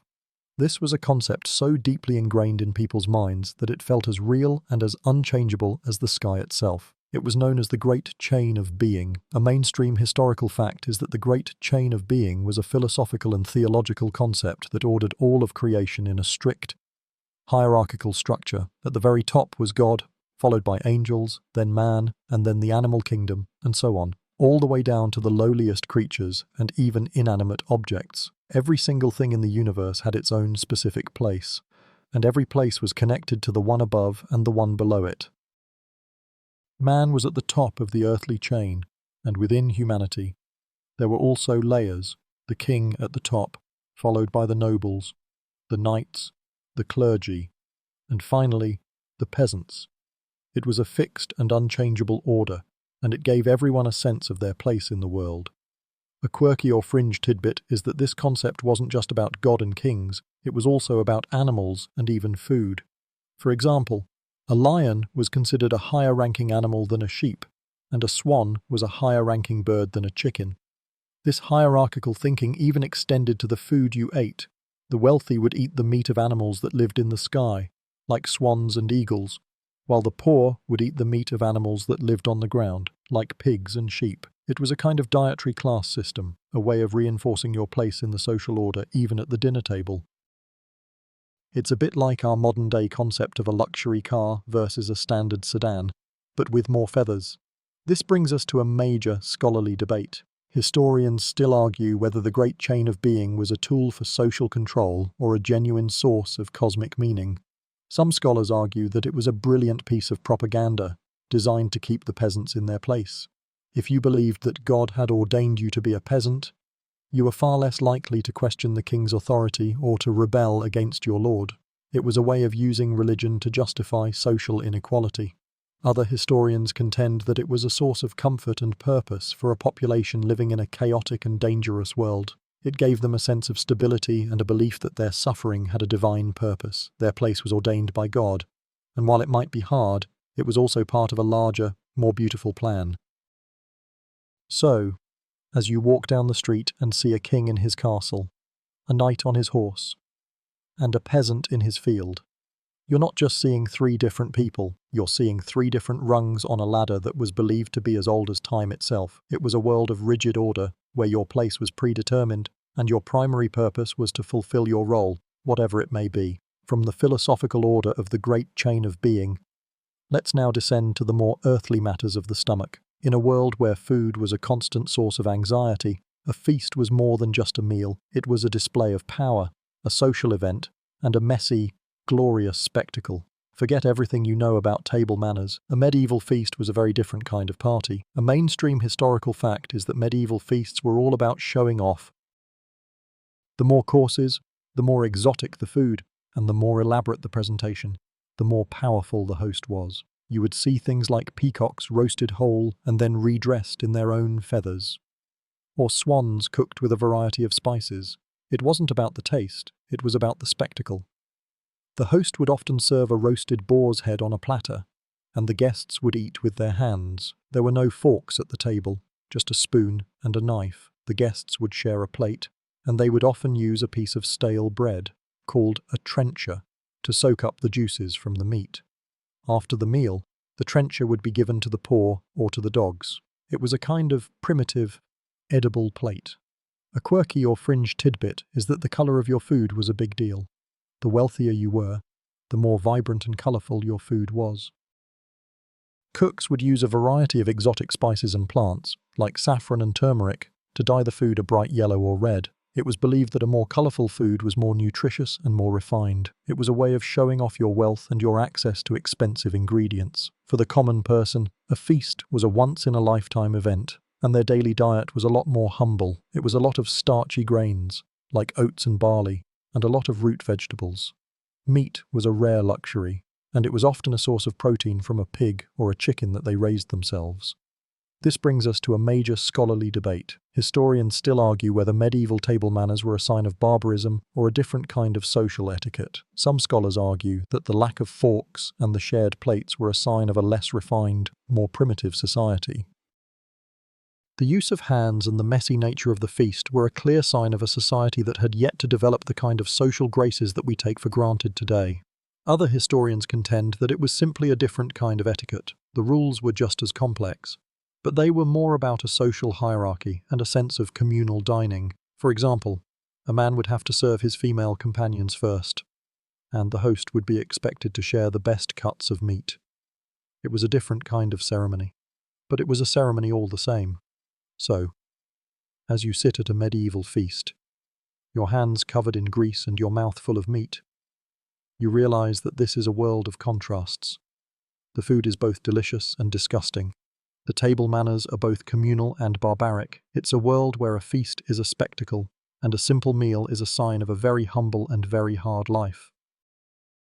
It's a fascinating look into a world that was both more formal and less refined than our own. After the messy spectacle of the medieval feast, let's talk about what people drank. In a world where clean water was often a dangerous myth, people turned to a safer and much more fun alternative: alcohol.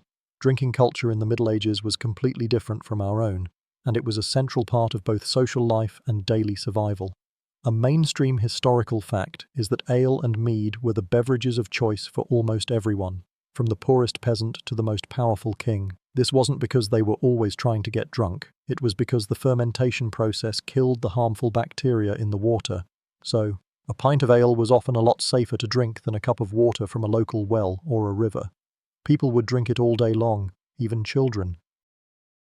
It was a low-alcohol brew, and it was a source of hydration and a little bit of a buzz. It was a social lubricant, a way to relax after a long day of work, and a central part of any feast or festival. A quirky or fringe tidbit is that the brewing of ale was a primarily female occupation. The alewife was a common figure in every village, and she would brew ale in her home and sell it to her neighbours. She would often hang a broom or a special sign outside her door to let people know that a fresh batch was ready. These women were crucial to the local economy, and they often held a surprising amount of social power. But, just like the midwives, they were also sometimes accused of witchcraft, as their mysterious brewing processes and their independent social standing made them a target for suspicion. This brings us to a major scholarly debate. Historians still argue whether the medieval drinking culture was a sign of a society's degeneracy or a clever adaptation to its environmental realities. Some scholars argue that the constant consumption of alcohol, even a low-alcohol version, led to a host of social problems, from public brawling to domestic violence. They see it as a sign of a society that was struggling with its own demons. Other historians contend that it was a brilliant and very effective public health measure. It was a way for people to stay hydrated without risking a deadly illness from contaminated water. They point to the fact that people were able to work and live their lives without being constantly inebriated, which suggests that they had a very different relationship with alcohol than we do today. So, as you walk into a tavern, you see a room full of people, their mugs full of a dark, foamy brew. You hear the laughter and the conversation, and you feel the warmth of the fire. You realize that a pub wasn't just a place to get drunk, it was a community center, a place to share news, a place to make a deal, and a place to simply feel safe in a world that was often very dangerous. And you're glad you have a pint in your hand, because you know that it's a lot safer than the water. From the cozy, ale-fueled warmth of the tavern, let's step out into the open field and witness one of the most iconic and most brutal spectacles of the Middle Ages, the joust. This wasn't just a game, it was a military exercise, a show of force, and a very dangerous way for a knight to show off his skill, courage, and of course, his fancy new armour. It was a kind of extreme sport with real consequences. A mainstream historical fact is that jousting and tournaments were a way to practice for war, in a time when battles were frequent and lethal. A tournament was a controlled environment where knights could hone their skills with a sword, a lance, and a shield. It was a way for a lord to train his men, to test their readiness, and to see which of his knights were the most skilled and the most courageous. The winner of a joust would often get a prize, like a piece of armor or a horse. But the real prize was the honor and the prestige that came with it. It was a way for a knight to make a name for himself, to gain the attention of a noble lady, and to rise in the social ranks. A quirky or fringe tidbit is the use of what were called lances of courtesy in some tournaments. These lances were designed to break on impact, which made the joust a little less lethal. The tips were blunted, and they were often made from a special kind of wood that was designed to shatter into a million pieces when it hit the other knight's shield. This was a way of making the tournament safer, but it didn't make it any less dangerous. A knight could still be unhorsed, trampled by a horse, or suffer a serious injury. The joust was a lot like our modern-day football or rugby, where the goal is to win, but the risk of injury is a constant and terrifying reality. This brings us to a major scholarly debate. Historians still argue whether the joust was primarily a form of entertainment or a genuine military exercise. Some scholars argue that by the later Middle Ages, the joust had become more of a theatrical spectacle. The armor was heavier and more elaborate, the rules were more complex, and the whole thing was more about pageantry than a real test of skill. They point to the fact that many of the events were designed to be as showy as possible, with colourful banners and elaborate ceremonies. Other historians contend that even as it became more theatrical, the joust was still a very real and very serious form of military training. The skills you learned with a lance and a sword were the same skills you would use on the battlefield, and the physical and psychological toll of a joust was a real test of a knight's courage and strength.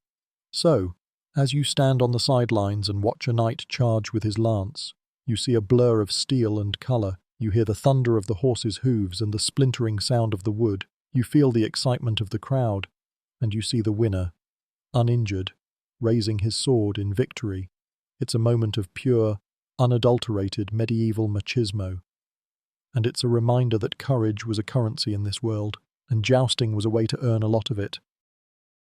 After the spectacle of the joust, you're left with an image of a man in shining armor, a symbol of everything that was romantic and idealized about the Middle Ages. But the life of a medieval knight was a lot more than just fighting and looking good. It was a life of rigorous training, strict codes of conduct, and a constant balancing act between brutal reality and romantic ideals. A mainstream historical fact is that a boy's training to become a knight began at a very young age, at around 7 years old. A young nobleman would be sent to the castle of a powerful lord to become a page. Here, he would learn to ride, to hunt, and to serve his lord at the table. At around 14, he would become a squire, a personal assistant to a knight. He would learn to use a sword and a lance, to care for his lord's armor and horses, and to accompany him on campaigns and in tournaments.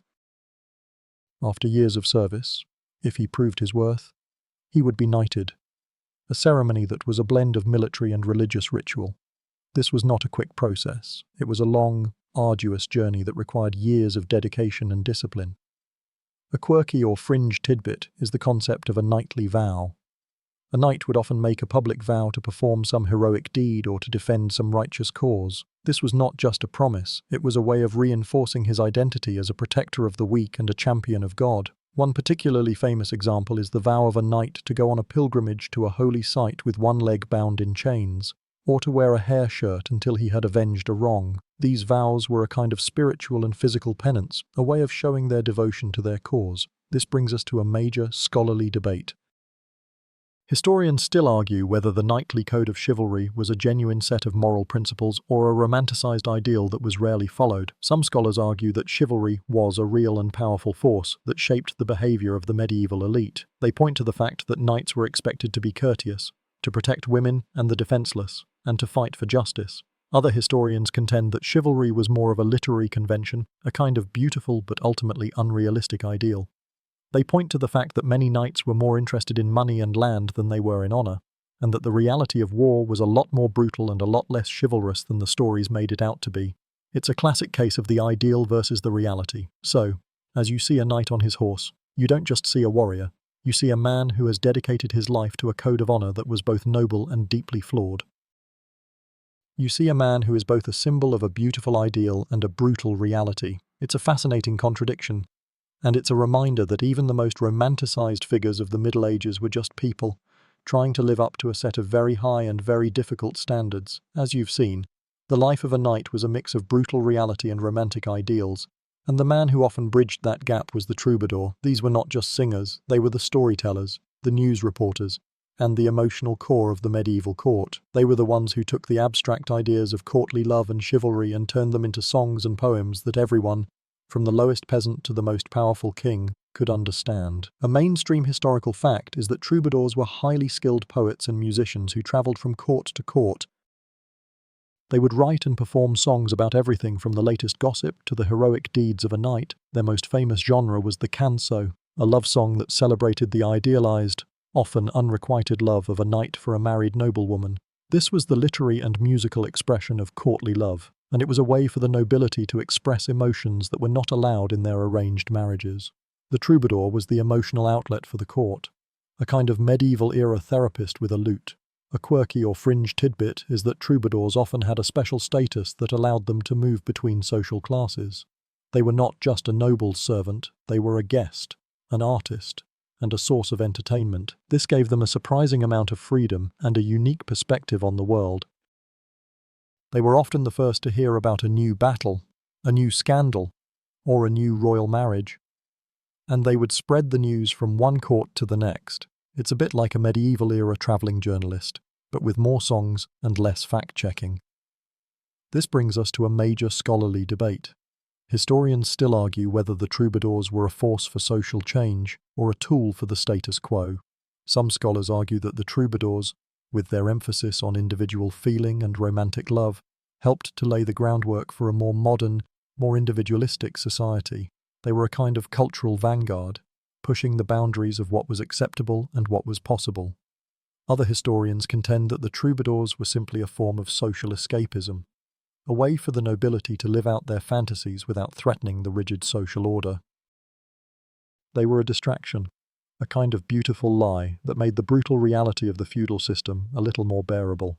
So, as you hear the soft strum of a lute and the sound of a man singing a song about a knight and his lady, you realize that you're not just hearing a song, you're hearing a story, a rumor, a piece of history, and a piece of social commentary all rolled into one. You're hearing the voice of a man who was both a part of the medieval world and a little bit outside of it.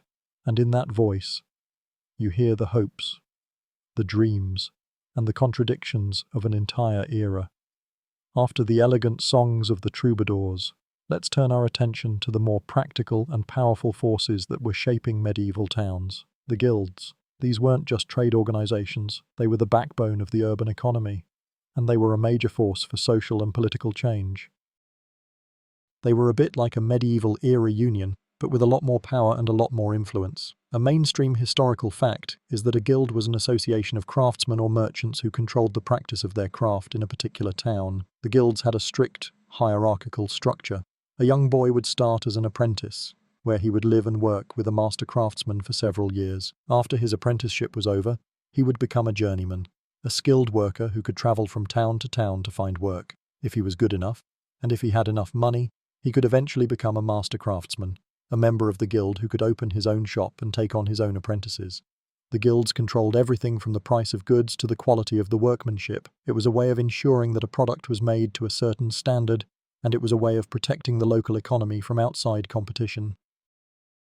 A quirky or fringe tidbit is that the guilds were also a form of a social club. They would have their own patron saint, they would hold lavish feasts and festivals, and they would provide a kind of social safety net for their members. If a member died, the guild would pay for his funeral and would provide for his family. If a member became sick, the guild would help him out. It was a way of creating a sense of community and a kind of proto-insurance system. It was a way of making sure that a craftsman was never truly alone, and that his family was always provided for. This brings us to a major scholarly debate. Historians still argue whether the guilds were a force for economic progress or a form of social and economic oppression. Some scholars argue that the guilds were a key to the economic success of medieval towns. By ensuring a high quality of workmanship and by controlling the price of goods, they created a stable and prosperous economy. They were a source of innovation and a way of training the next generation of craftsmen. Other historians contend that the guilds were a conservative, protectionist force that stifled innovation and prevented new people from entering a trade. The high fees and the long apprenticeship periods made it very difficult for a poor person to become a master, and the guilds were often run by a small, powerful group of elite families. They were a form of a social and economic monopoly, and they were more interested in maintaining their own power than they were in promoting a free and open market. So, as you walk through a medieval town, you see the signs of the guilds everywhere. The baker's guild has a loaf of bread on its sign. The blacksmith's guild has a hammer. And the weaver's guild has a loom. You realize that this is a world where a person's identity is tied to their craft, and where their community is tied to their guild. It's a world where a blacksmith isn't just a man who works with metal. He's a member of a powerful, influential organization that shapes the life of his town and his family. From the powerful guilds of the town, let's now journey to a place of a different kind of order, the monastery. In a world of chaos and uncertainty, the monastery was a place of peace, prayer, and a very strict and regimented way of life. It was a world that was both a refuge from and a vital part of the medieval world. A mainstream historical fact is that a monastic life was a complete rejection of the secular world. A man or woman who took a monastic vow was giving up all of their worldly possessions, their family, and their freedom. They would take vows of poverty, chastity, and obedience, and they would dedicate their lives to prayer and to God. Monks and nuns lived a life of strict discipline, following a set schedule of prayer, work, and study. They would wake up in the middle of the night for prayers.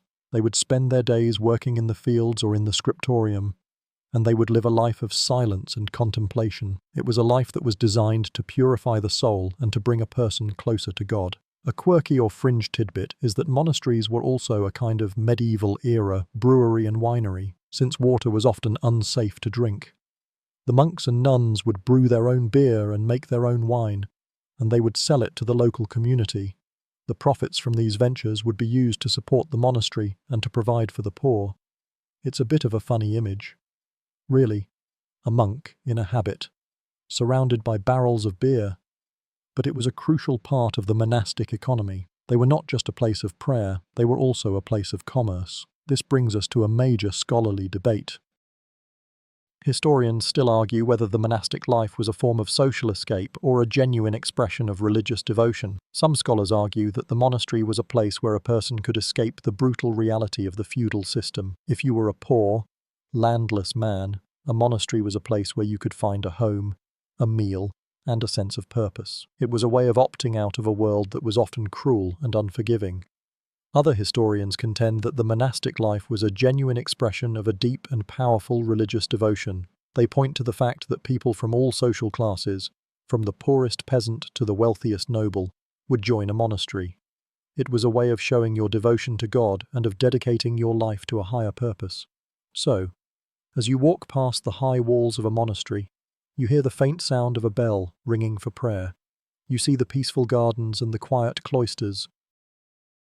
You realize that this is a world that is both a part of the medieval world and a world apart from it. It's a world where a person's life is defined by a single, simple, and very difficult choice: to give up everything for God. From the quiet contemplation of the monastery, let's now consider a journey of a different kind, one that was often long, dangerous, and deeply personal: the pilgrimage.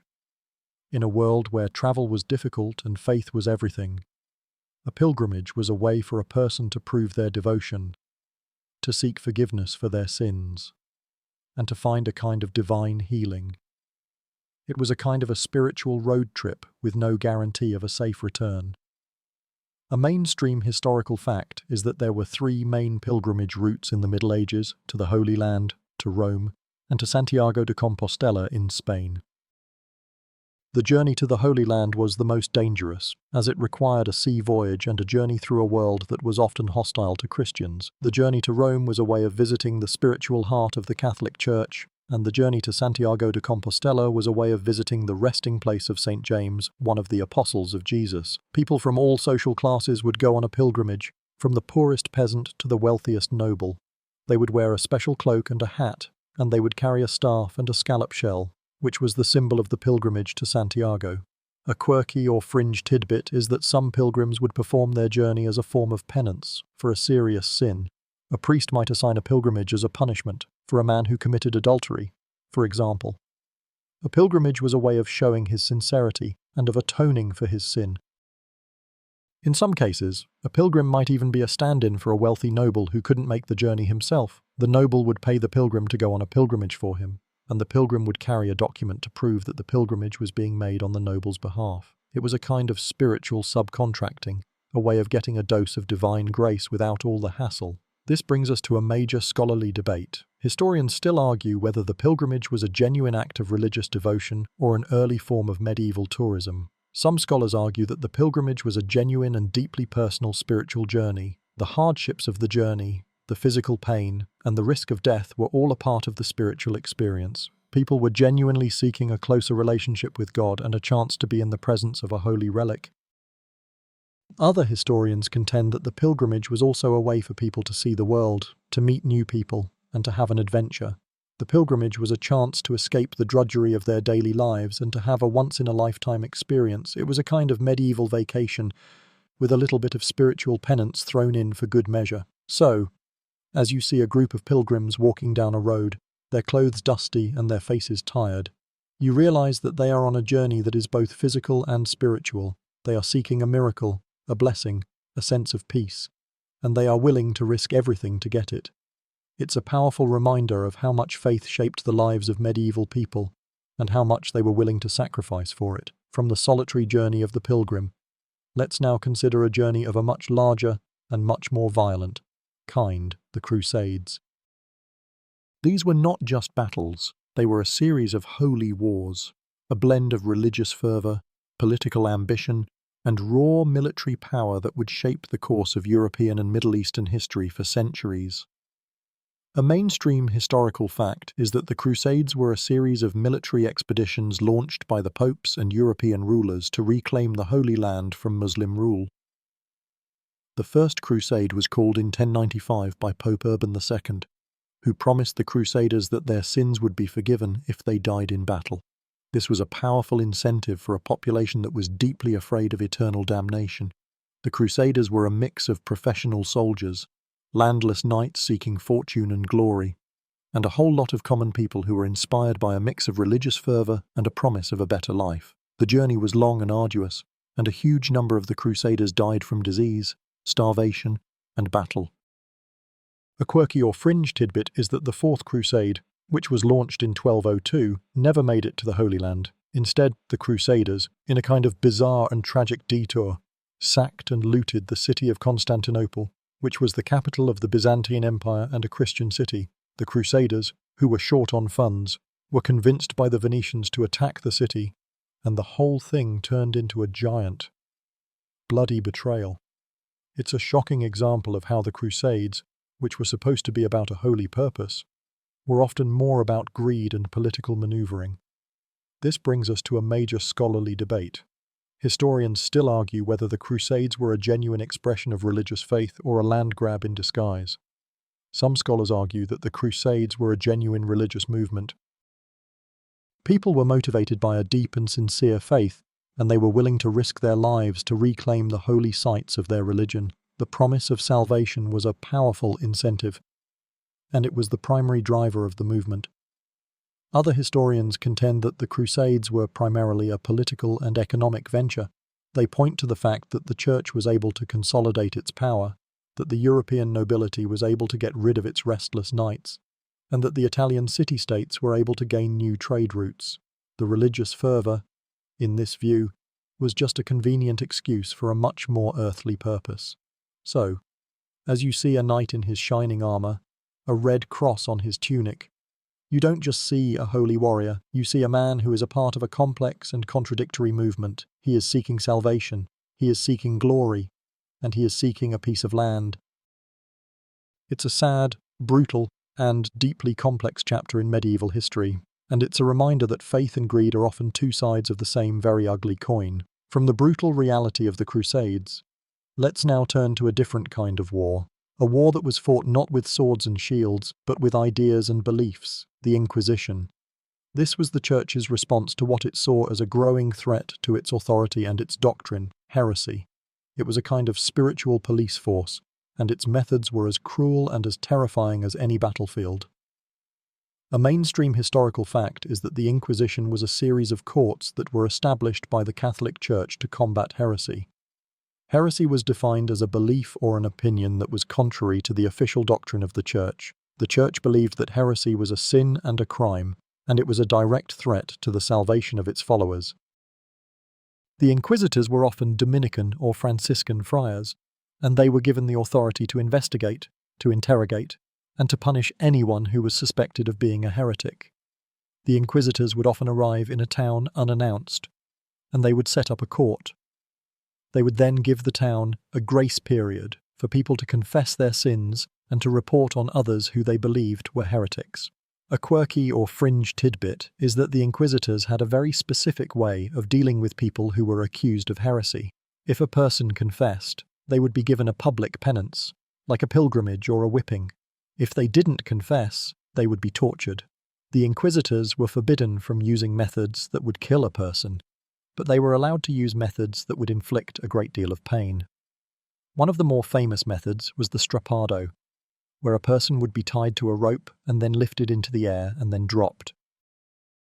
And the goal was to inflict enough pain that the person would confess to their sins, even if they were innocent.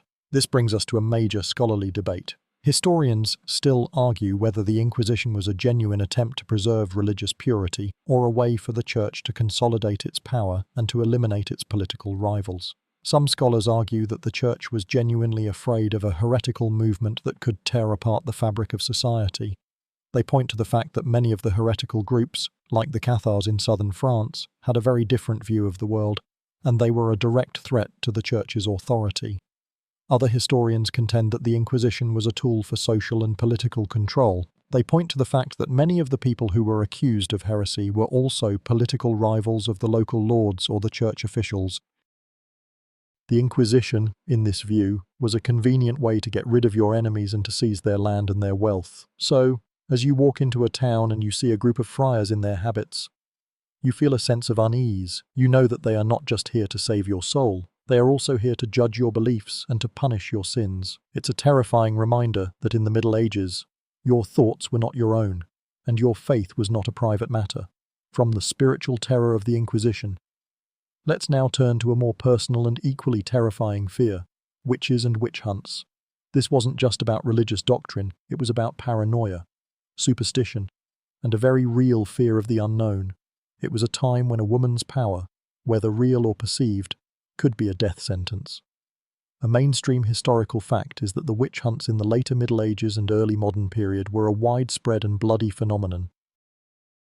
A person could be accused of witchcraft for a variety of reasons, from a crop failure to a sick cow to a sudden death in the village. The accused was often a woman who was a bit of an outcast, an old widow, a healer, or simply someone who was seen as a bit too independent.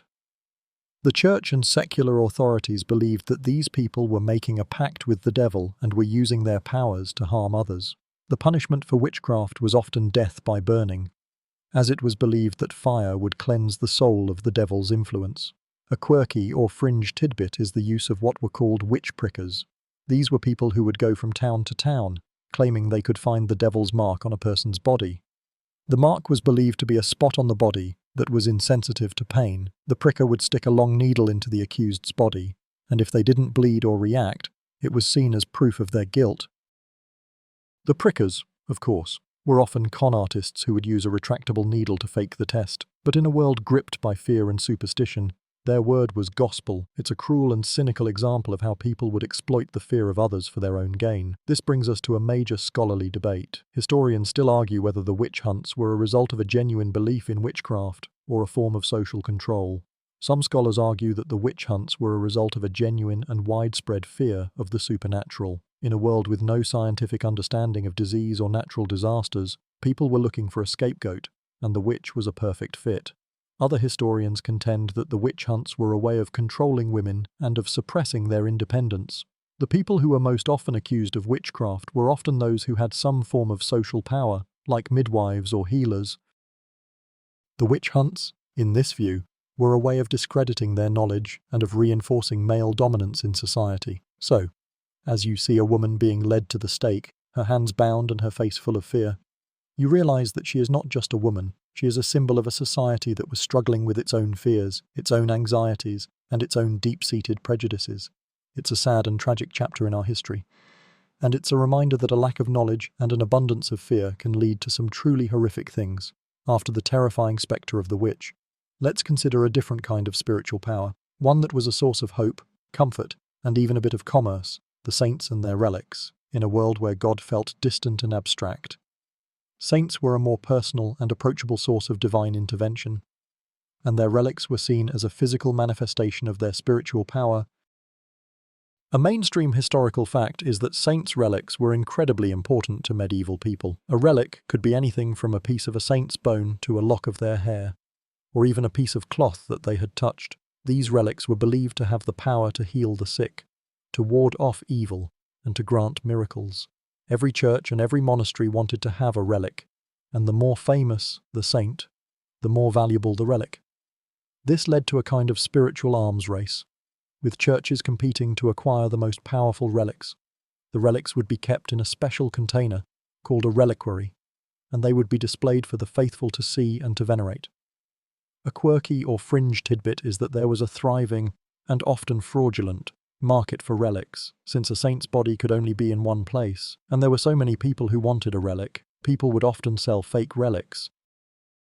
You would find things like the finger of St. John the Baptist in half a dozen different churches, and you would find pieces of the true cross in every corner of Europe. This led to a lot of jokes and a lot of cynicism, but it didn't seem to stop the faithful from believing. The desire for a physical connection to the divine was so strong that people were willing to overlook the obvious contradictions. This brings us to a major scholarly debate. Historians still argue whether the veneration of relics was a genuine expression of religious faith or a form of superstition and a tool for economic gain. Some scholars argue that the veneration of relics was a genuine and deeply personal act of faith. They point to the fact that people would travel for hundreds of miles, and they would spend their life savings just to be in the presence of a relic. Other historians contend that the relics were a kind of medieval-era tourism.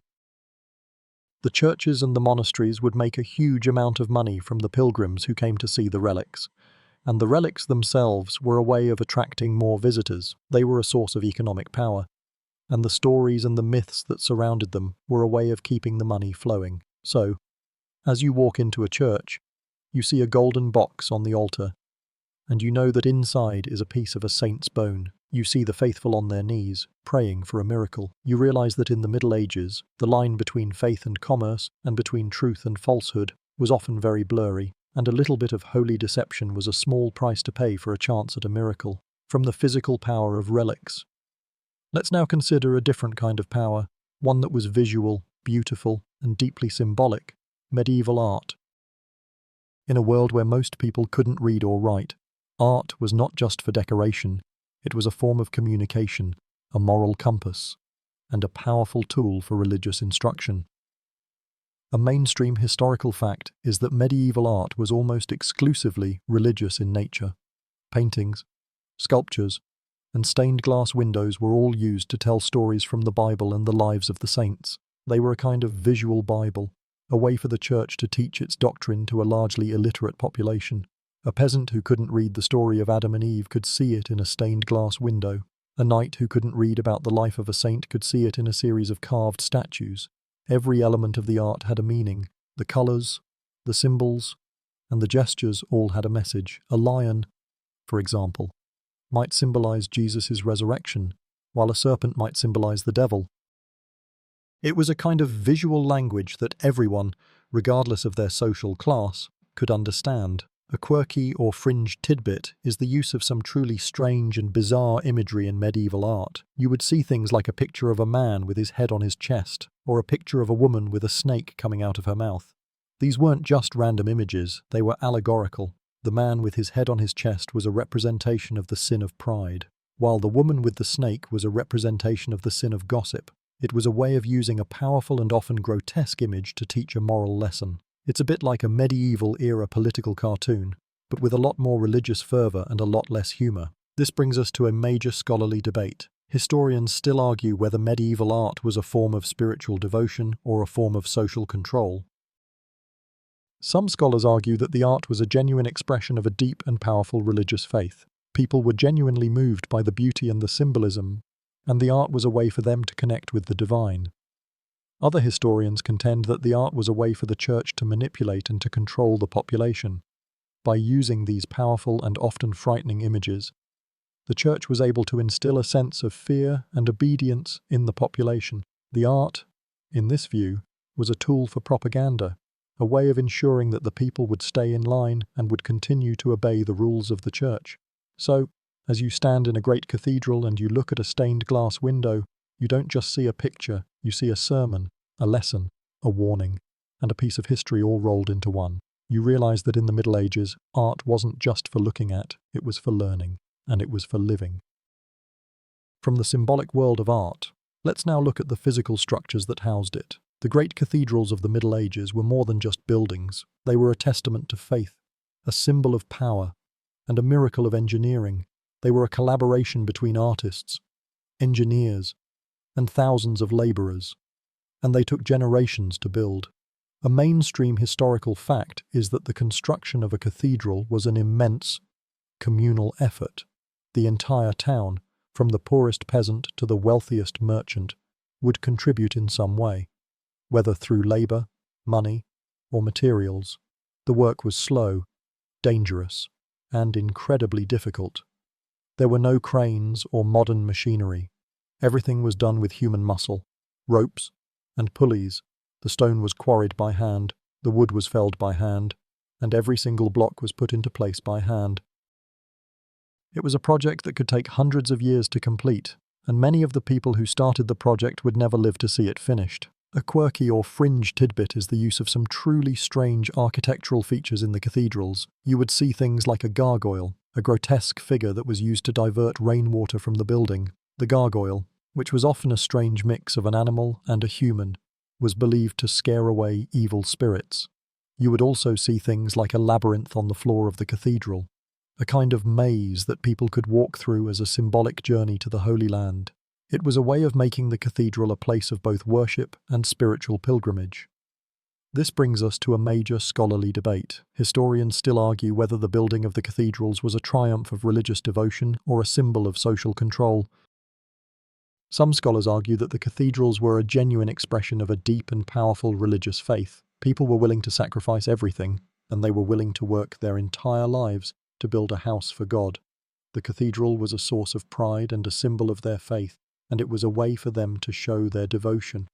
Other historians contend that the cathedrals were a symbol of the church's power and a way of keeping the population in check. The immense cost of the cathedrals was often a burden on the population, and the labor was often forced. The cathedral, in this view, was a way of keeping the people busy and of reminding them of the church's power and authority. So, as you stand in the shadow of a great cathedral, you don't just see a building, you see a 1,000-year-old testament to faith and a 1,000-year-old story of a community that came together to build something that was bigger than themselves. You see a building that was a source of both hope and despair, and a symbol of a world that was both devout and deeply flawed. From the monumental faith of the cathedrals, let's now consider a different kind of movement, one born not of spiritual devotion but of pure, unadulterated desperation, the Peasants' Revolt. This was a moment in history when the great chain of being was not just questioned, it was shattered.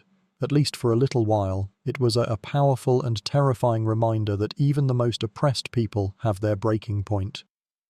A mainstream historical fact is that the Peasants' Revolt of 1381 was a widespread uprising in England, sparked by a new, highly unpopular tax called the poll tax, which was meant to fund the 100 Years' War with France. The peasants were already living in a state of grinding poverty, and this new tax was the final straw. They were led by figures like Wat Tyler and John Ball, a radical priest who famously preached, "When Adam delved and Eve span, who was then the gentleman?" The rebels marched on London. They burned down the houses of wealthy merchants and nobles, and they demanded that the king, a young Richard II, abolish serfdom and grant them their freedom. A quirky or fringe tidbit is that the rebels also had a very specific and very modern-sounding demand. They wanted the king to get rid of all the lawyers. The peasants saw the lawyers and the royal officials as a symbol of the corruption and the injustice of the system, and they believed that if they could get rid of them, they could get a fair shake. It's a very interesting and very modern-sounding demand that shows just how much they understood the system that was oppressing them. They weren't just fighting for bread, they were fighting for justice. This brings us to a major scholarly debate. Historians still argue whether the Peasants' Revolt was a genuine revolution or a short-lived rebellion. Some scholars argue that the revolt was a genuine attempt to create a more egalitarian society. They point to the fact that the rebels were not just fighting for a lower tax, they were fighting for a fundamental change in the social order. They were demanding an end to serfdom, a concept that had been in place for centuries. Other historians contend that the revolt was a short-lived outburst of frustration that was quickly and brutally suppressed. They point to the fact that the rebellion lacked a clear political agenda and that the leaders were quickly killed or executed. The rebellion, in this view, was a symptom of a larger social and economic change that was already underway.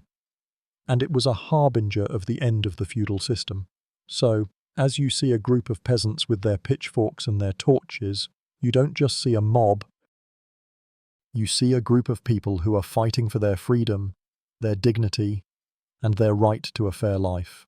You see a group of people who are not just a part of history, they are making it.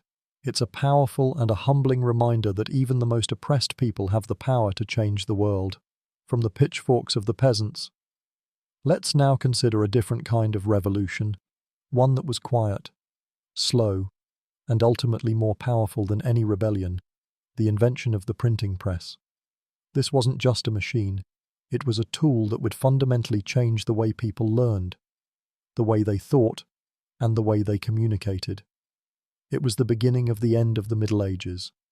A mainstream historical fact is that the printing press with movable type was invented by Johannes Gutenberg in Germany in the mid-15th century. Before this, all books were painstakingly copied by hand by scribes, a process that was slow, expensive, and prone to error. A single Bible could take a team of scribes years to complete. The printing press made it possible to produce books quickly and cheaply, which meant that knowledge, which was once the exclusive domain of the clergy and the wealthy, could now be shared with a much wider audience. The first book ever printed with the press was the Gutenberg Bible, a masterpiece of printing that is still revered today. A quirky or fringe tidbit is that the first printed books were often designed to look like they were hand-copied.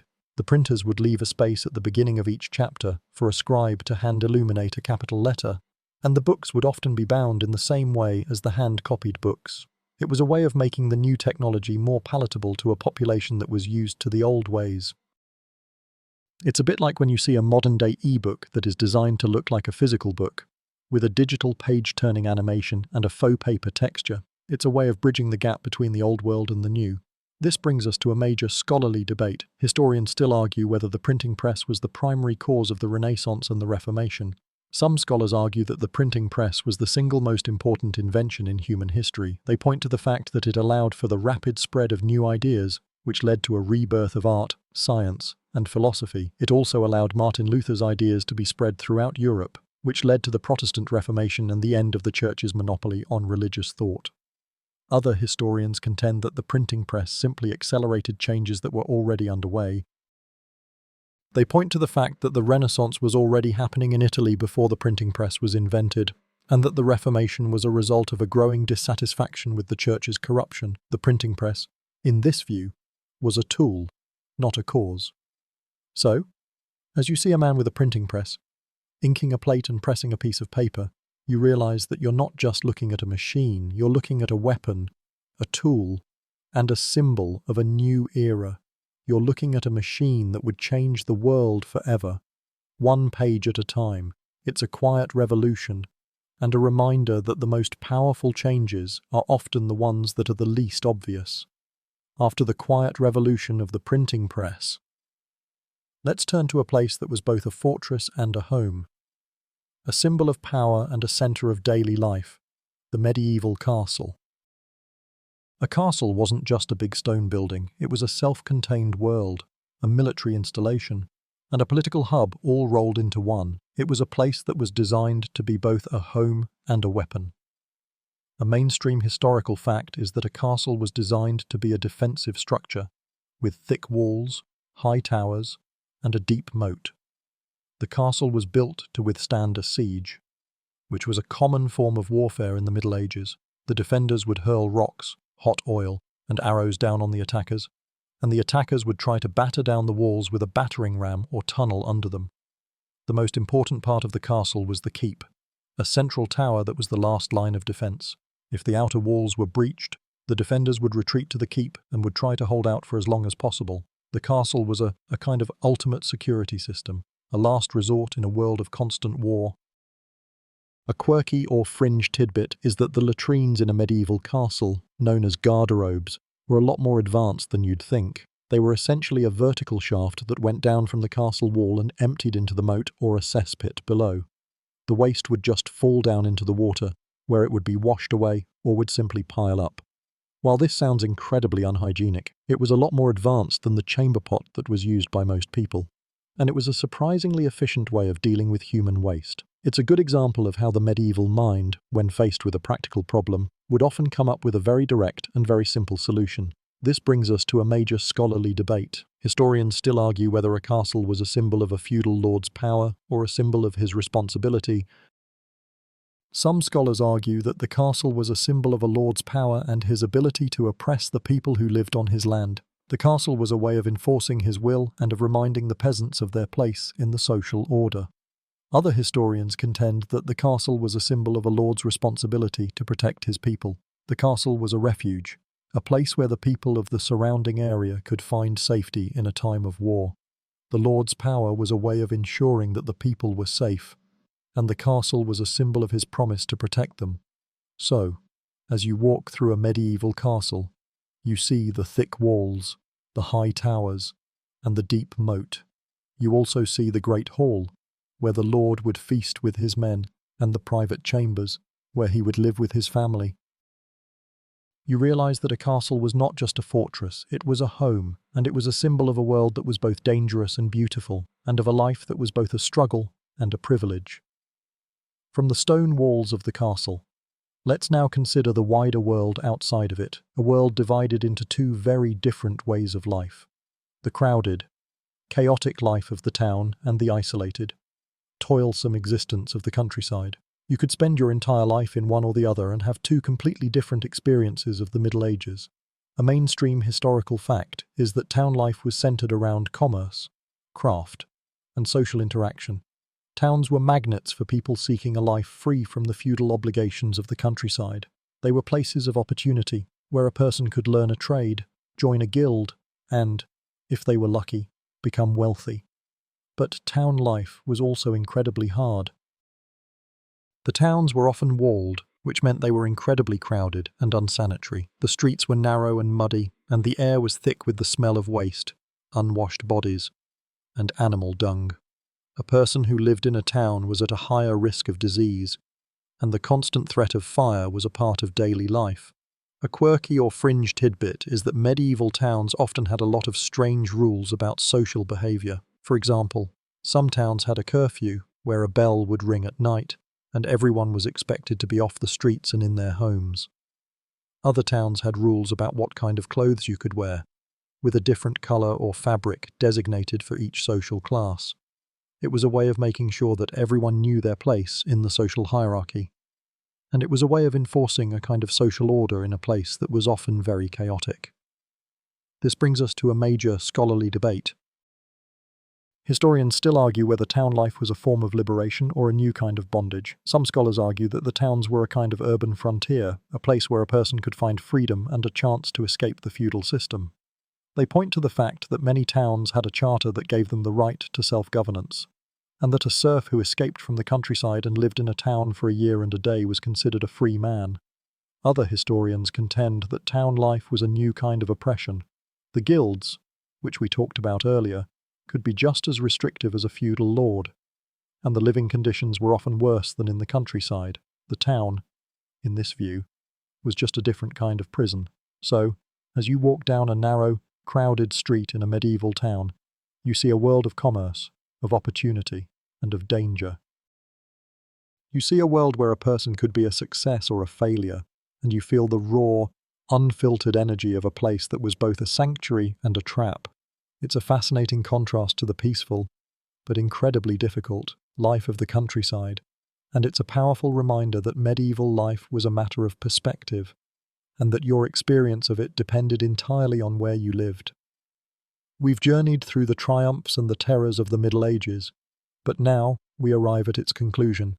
The end of this long, strange era wasn't marked by a single event, but by a series of seismic shifts that collectively ushered in a new world. The Middle Ages didn't end with a bang, it ended with a slow, grinding, and profound transformation. A mainstream historical fact is that the Middle Ages was brought to an end by a combination of factors, including the Black Death, the 100 Years' War, and a decline in the power of the Church. The Black Death, which we discussed earlier, had a profound effect on the economy.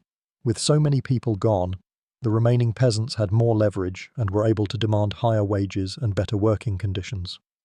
The 100 Years' War, which lasted from 1337 to 1453, was a series of conflicts between England and France, and it led to the rise of professional armies and a decline in the power of the feudal lords, who were no longer the sole protectors of the realm. The Church, which had been the central authority for centuries, was rocked by a series of crises, including the Western Schism, which saw two, and for a time, 3 different popes claiming authority.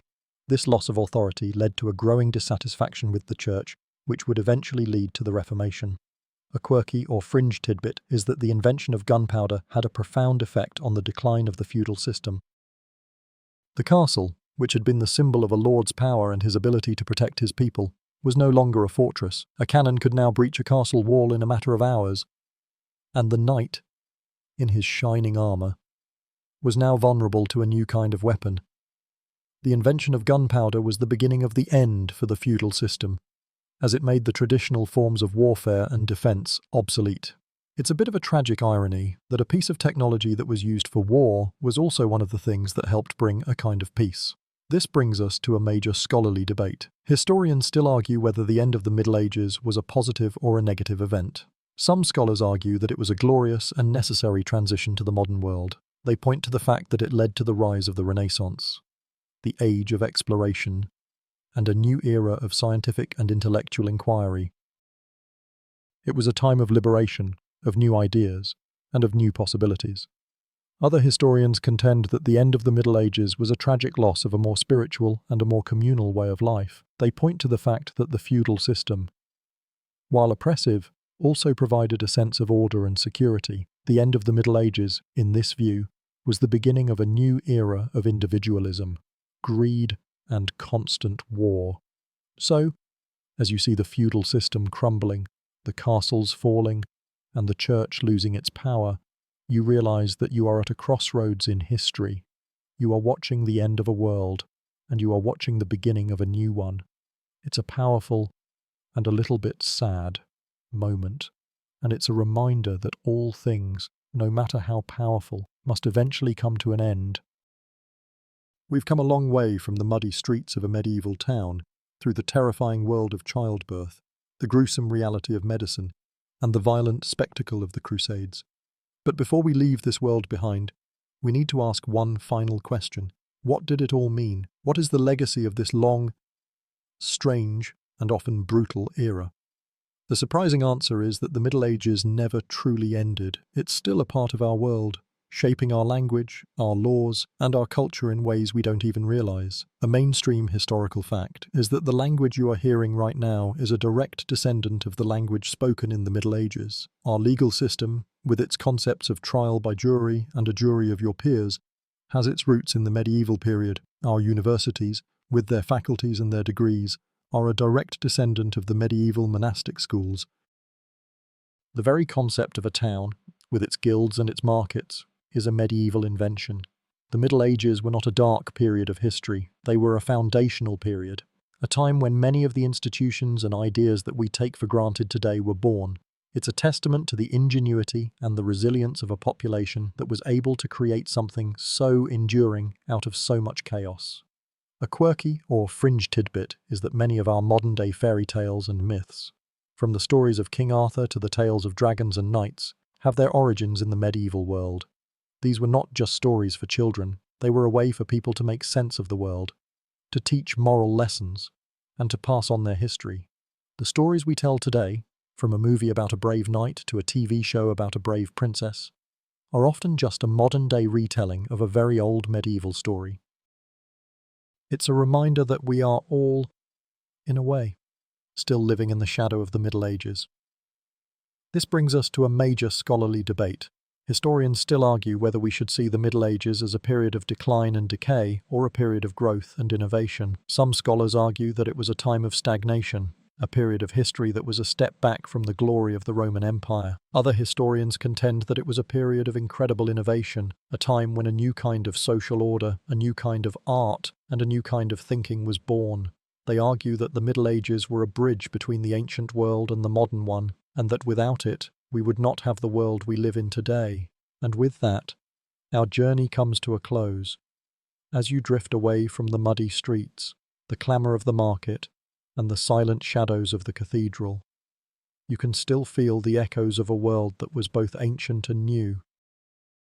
You can still feel the thrum of a world that was both a struggle and a privilege. The Middle Ages were a time of great contradiction, of great beauty, and of great horror, but they were also a time of great resilience, a time of great faith, and a time of great endurance. It was a world that, in so many ways, shaped our own.